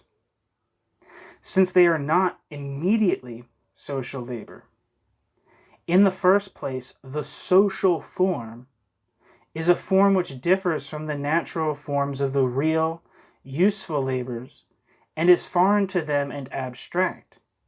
And in the second place, all kinds of private labor obtain their social character only in a contradictory way, by all being equated to an exclusive kind of private labor, linen weaving in this case. This latter thereby becomes the immediate and universal form of appearance of abstract human labor, and thereby labor in immediately social form.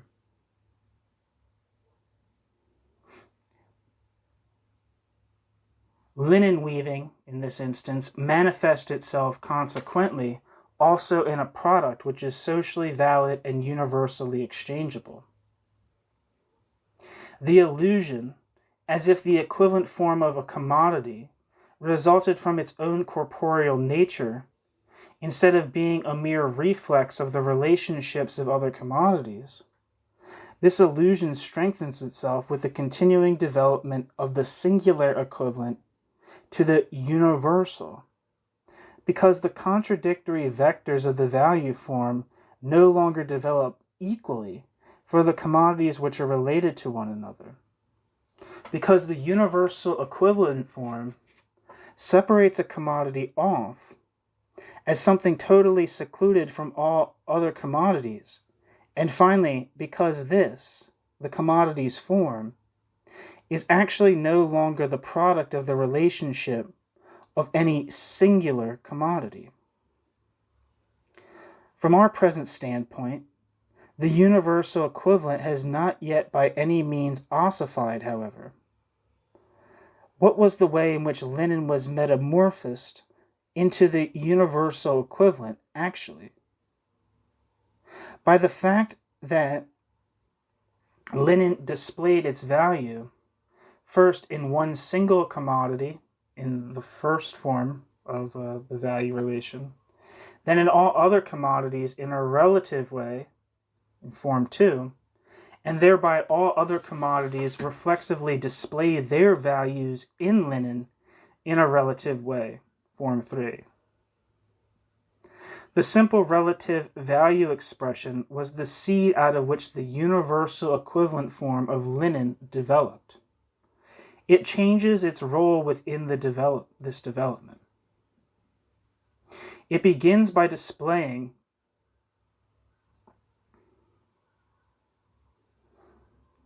its amount of value in one other commodity, and ends by serving as material for the value expression of all other commodities. What holds for Lenin holds for every commodity. In its developed relative value expression, form 2, which only consists of its many simple value expressions, the Lenin does not yet figure as universal equivalent.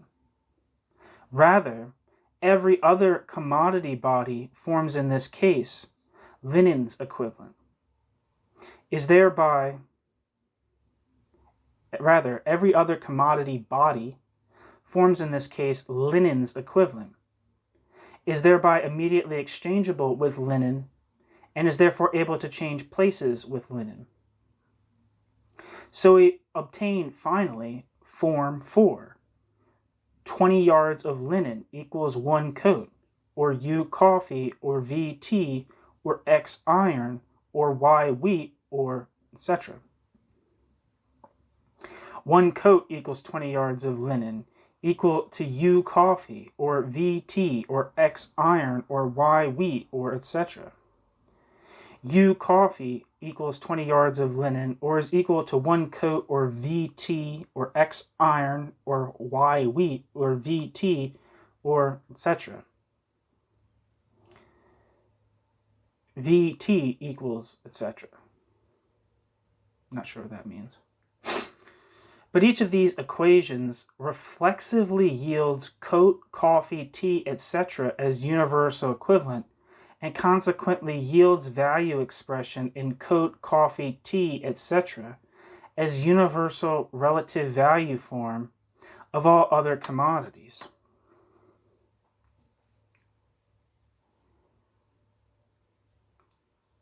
It is only in its opposition to other commodities that a commodity turns into the universal equivalent form. But every commodity turns into the universal equivalent form in its opposition to all other commodities. If every commodity confronts all other commodities with its own natural form as universal equivalent form, the result is that all commodities exclude themselves from the socially valid displaying of their amounts of value. Obviously, the analysis of the commodity yields all essential determinations of the value form, and the value form itself, in its contradictory vectors, yields the universal relative value form, the universal equivalent form, and finally, the never-ending sequence of simple relative value expressions, which sequence forms at first a transitional phase in the development of the value form, in order finally to suddenly shift into the specifically relative value form of the universal equivalent. But the analysis of the commodity yielded these forms as commodity forms in general, which thus also apply to each and every commodity in a contradictory manner, so that if commodity A finds itself to be in one of the contradictory form determinations, then commodities B, C, etc. adopt the other in opposition to it.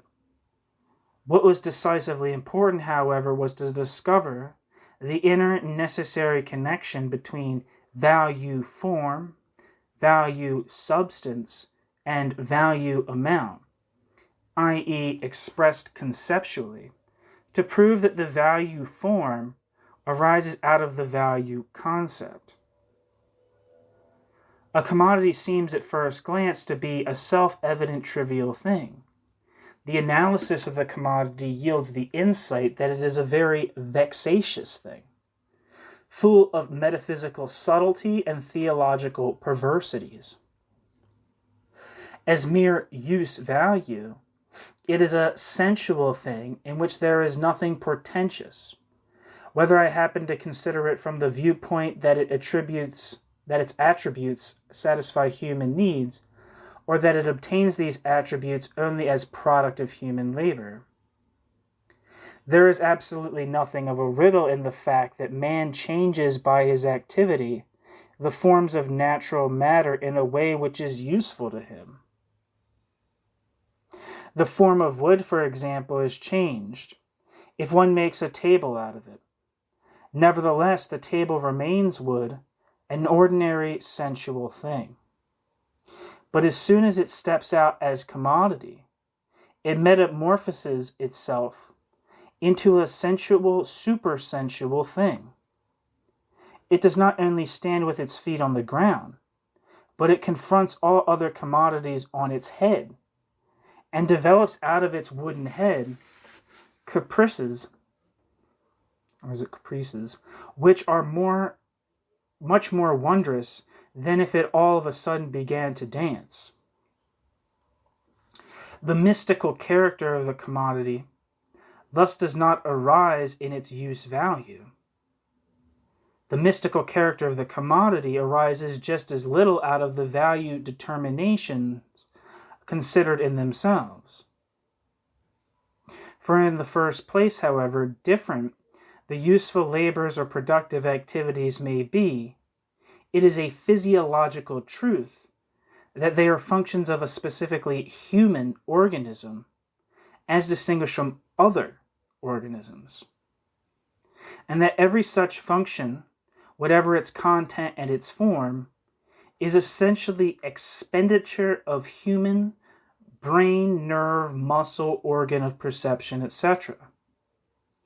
In the second place, if we consider that which lies at the basis of the determination of the amount of value, the duration of time of that expenditure, or the quantity of labor, it is clear that the quantity is distinguishable from the quality of labor in a way which is even perceptible with the naked eye. In all conditions, it was the time of labor which the production of necessities cost that had to be of concern to man, although not to the same degree at different levels of development. Finally, as soon as men work for one another in any manner, their labor acquires, in addition, a social form. Drink time.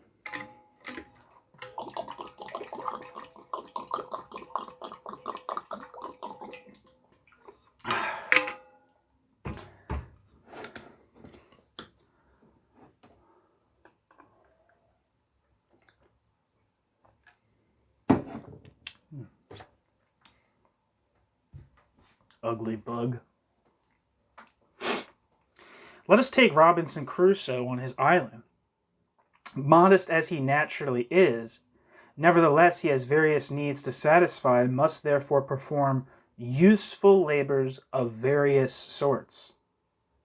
Make tools, build furniture, tame llamas, fish, hunt, etc. We do not refer at this time to praying and other such activities, since our Robinson derives enjoyment from them and regards such activity as recreation.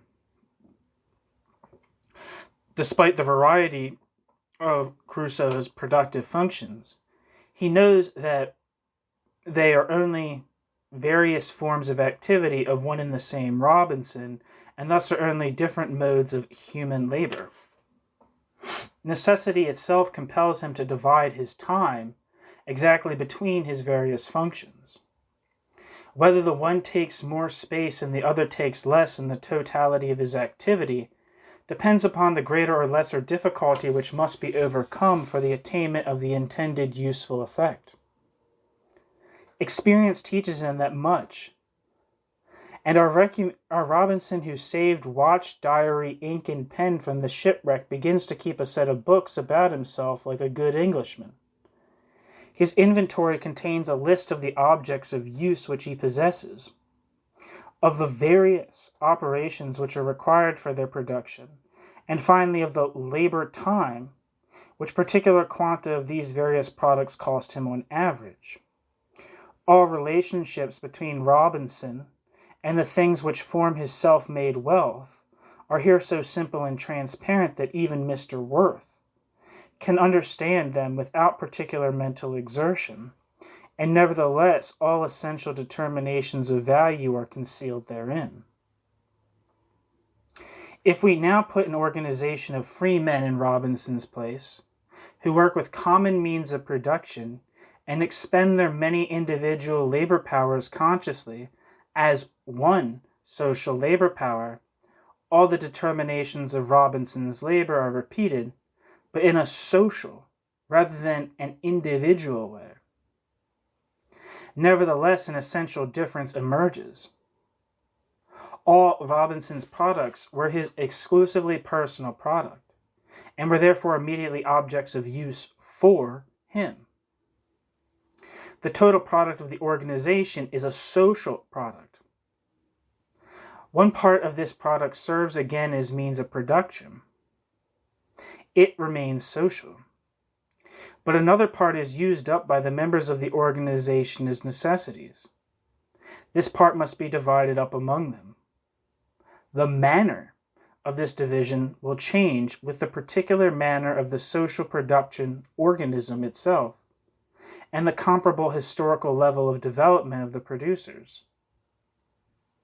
Only for the sake of parallel with commodity production do we presuppose that each laborer's share of necessities of life is determined by his labor time. In such a case, the labor time would play a dual role. Its socially planned distribution controls the correct proportion of the various labor functions to the various needs. On the other hand, the labor time serves at the same time as the measure of the individual share of the producer in the common labor, and thereby also in the part of the common product which can be used up by individuals. The social relationships of men to their labor and their products of labor remained transparently simple in this case, in production as well as in distribution. Whence comes the puzzling character of the labor product as soon as it assumes the form of commodity. If men relate their products to one another as values, insofar as these objects count as merely objectified husks of homogeneous human labor, there lies at the same time in the relationship the reverse, that their various labors only count as homogeneous human labor when under objectified husk. They relate their various labors to one another as human labor by relating their products to one another as values. The personal relationship is concealed by the objectified form, so that what a value is does not stand written on its forehead. In order to relate their products to one another as commodities, men are compelled to equate their various labors to abstract human labor. They do not know it, but they do it. By reducing the material thing to the abstraction value. This is a primordial and hence unconsciously instinctive operation of their brain, which necessarily grows out of the particular manner of their material production and the relationships into which this production sets them. First, their relationship exists in a practical mode. Second, however, their relationship exists as relationship for them. The way in which it exists for them or is reflected in their brain arises from the very nature of the relationship.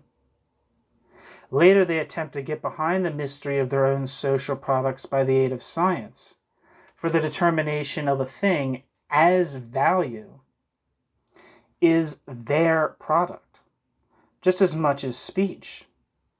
Now, as far as concerns the amount of value, we note that the private labors which are applied independently of one another, but because they are members of the primordial division of labor, are dependent upon one another, on all sides are constantly reduced to their socially proportional measures by the fact that in the accidental and perpetually shifting exchange relationships of their products, the labor time, which is socially necessary for their production, forcibly obtrudes itself as a regulating natural law, just as the law of gravity does, for example, when the house falls down on one's head. The determination of the amount of value by the labor time is consequently the mystery lurking under the apparent motions of the relative commodity values. The producer's own social movement possesses for them the form of a motion of objects under the control of which the producers lie instead of controlling the motion. As far as concerns the value form, finally, we note that it is just exactly this form which objectively veils the social relationships of private workers and consequently the social determinations of private labors, instead of laying them bare. If I say that coat, boots, etc.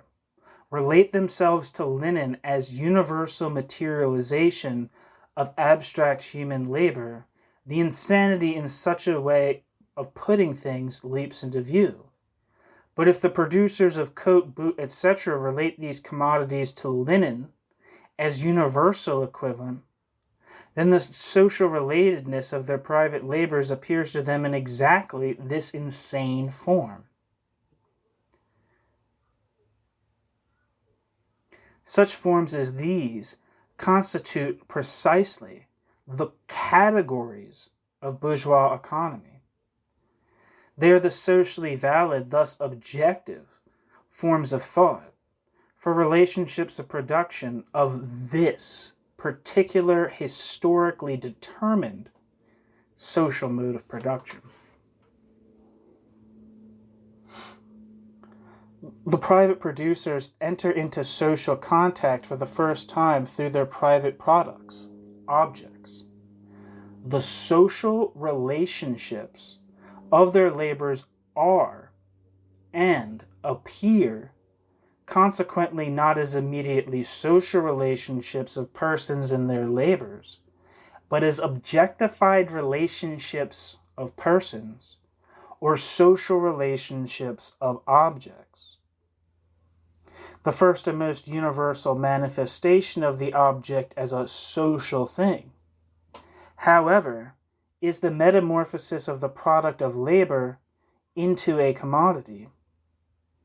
The mysticism of the commodity arises, therefore, from the fact that the social determinations of the private labors of the private producers appear to them as social, natural determinations of products of labor, from the fact that the social relationships of production of persons appear as social relationships of objects to one another and to the persons involved.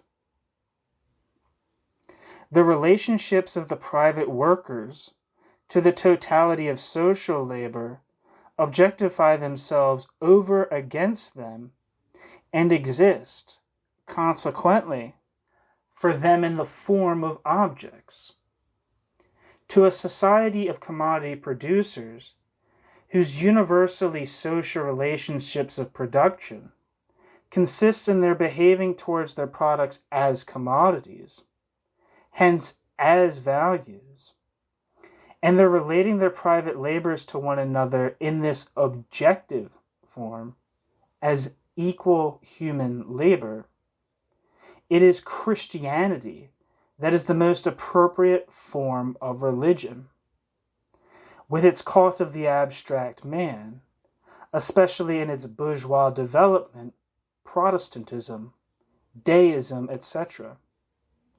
In the ancient Asian, antique, etc. modes of production, the metamorphosis of the product into a commodity, and accordingly the existence of man as commodity producer, plays a subordinate role, which, however, becomes greater the more the communities enter upon the stage of their decline.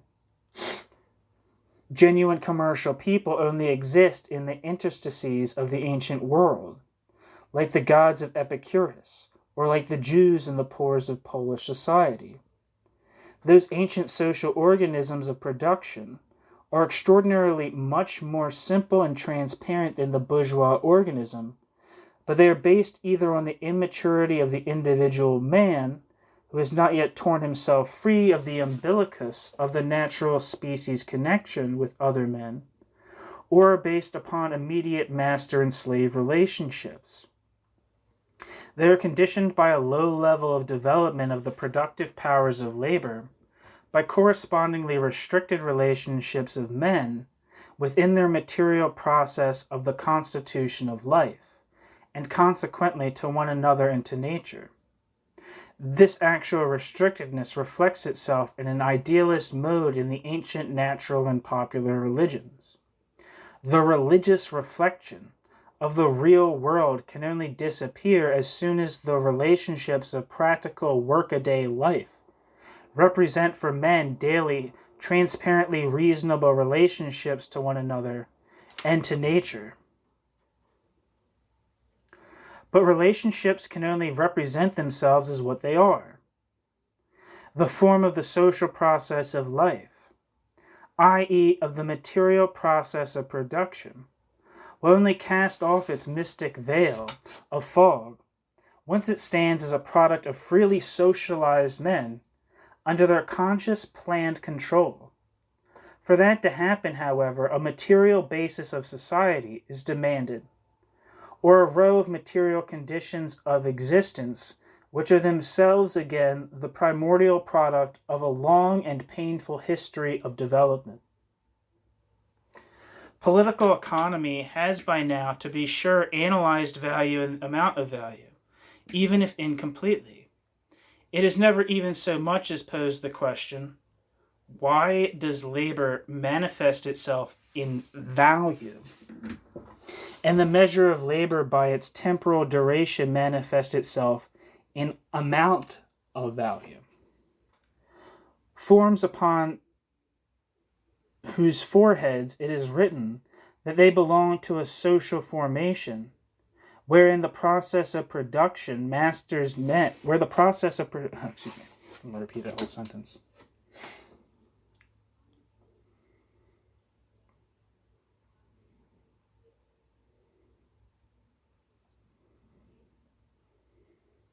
Forms upon whose foreheads it is written that they belong to a social formation, wherein the process of production masters men, but not yet does man master the process of production.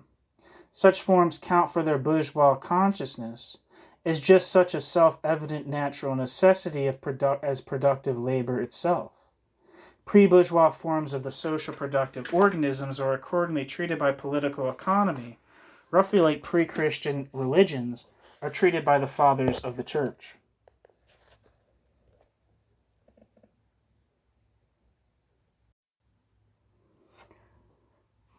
Just how drastically a section of the economists is deceived by the fetishism which sticks to the world of commodities, or by the objective illusion of the social determinations of labor, is proved among other things by the tediously pointless contention about the role of nature in the formation of exchange value. Since exchange value is a determinate social style of expressing the labor which has been applied to a thing, it can no more contain natural matter than the rates of exchange, for example. The commodity form was still relatively easy to see through as the most universal and most undeveloped form of bourgeois production, which for that reason appears even in earlier periods of production, although not in the same prevailing and hence characteristic way. But as for more concrete forms like capital, for example, the fetishism of classical economics here becomes palpable. In order not to anticipate, however, let another example concerning the commodity form itself suffice. It has been observed that in the relationship of commodity to commodity, of shoes to shoeshine boy, the use value of the shoeshine boy, i.e. the utility of his real material properties, is completely irrelevant to the shoe. The shoeshine boy, sorry, I gotta say it, go home and get your fucking shine box. Good fellas. Come on. The shoeshine boy is of interest to the commodity shoe only as form of appearance of its own value. So if commodities could speak, they would say, quote, our use value may be of interest to a man, but it does not inhere in us as far as we are things. It is our exchange value that inheres in us as things. Our own circulation as commodity things proves that. It is only as exchange values that we relate ourselves to one another. End quote. Now just listen to how the economists speak forth from the very soul of the commodity. Quote, value, exchange value, is a property of things. Riches, use value of man. Value in this sense necessarily implies exchanges, riches do not. End quote. Anonymous, 1821. End quote. Riches, use value, are the attribute of man. Value is the attribute of commodities. A man or a community is rich. A pearl or a diamond is valuable. A pearl or a diamond is valuable as a pearl or diamond. End quote. Samuel Bailey. Up to now, no chemist has discovered exchange value in pearl or diamond. Our authors, who lay claim to special critical depth, find, nevertheless, that use value inheres in objects independently of their material properties, but their exchange value, on the other hand, inheres in them as objects. The remarkable circumstance that the use value of things realizes itself for men without exchange, thus in the immediate relationship between thing and man, but their value, on the other hand, realizes itself only in exchange. That is, in a social process, is what strengthens them in their belief. Who is not reminded here of that excellent Dogberry, who teaches the night watchman Seacole, quote, to be a well-favored man is the gift of fortune, but to write and read comes by nature. End quote. Much Ado About Nothing, Act 3, Scene 3. The commodity is immediate unity of use value and exchange value, thus of two opposed entities. Thus it is an immediate contradiction.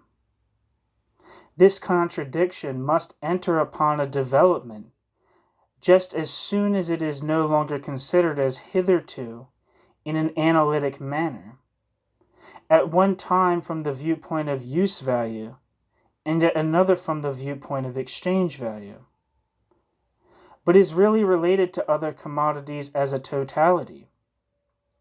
The real relating of commodities to one another, however, is their process of exchange.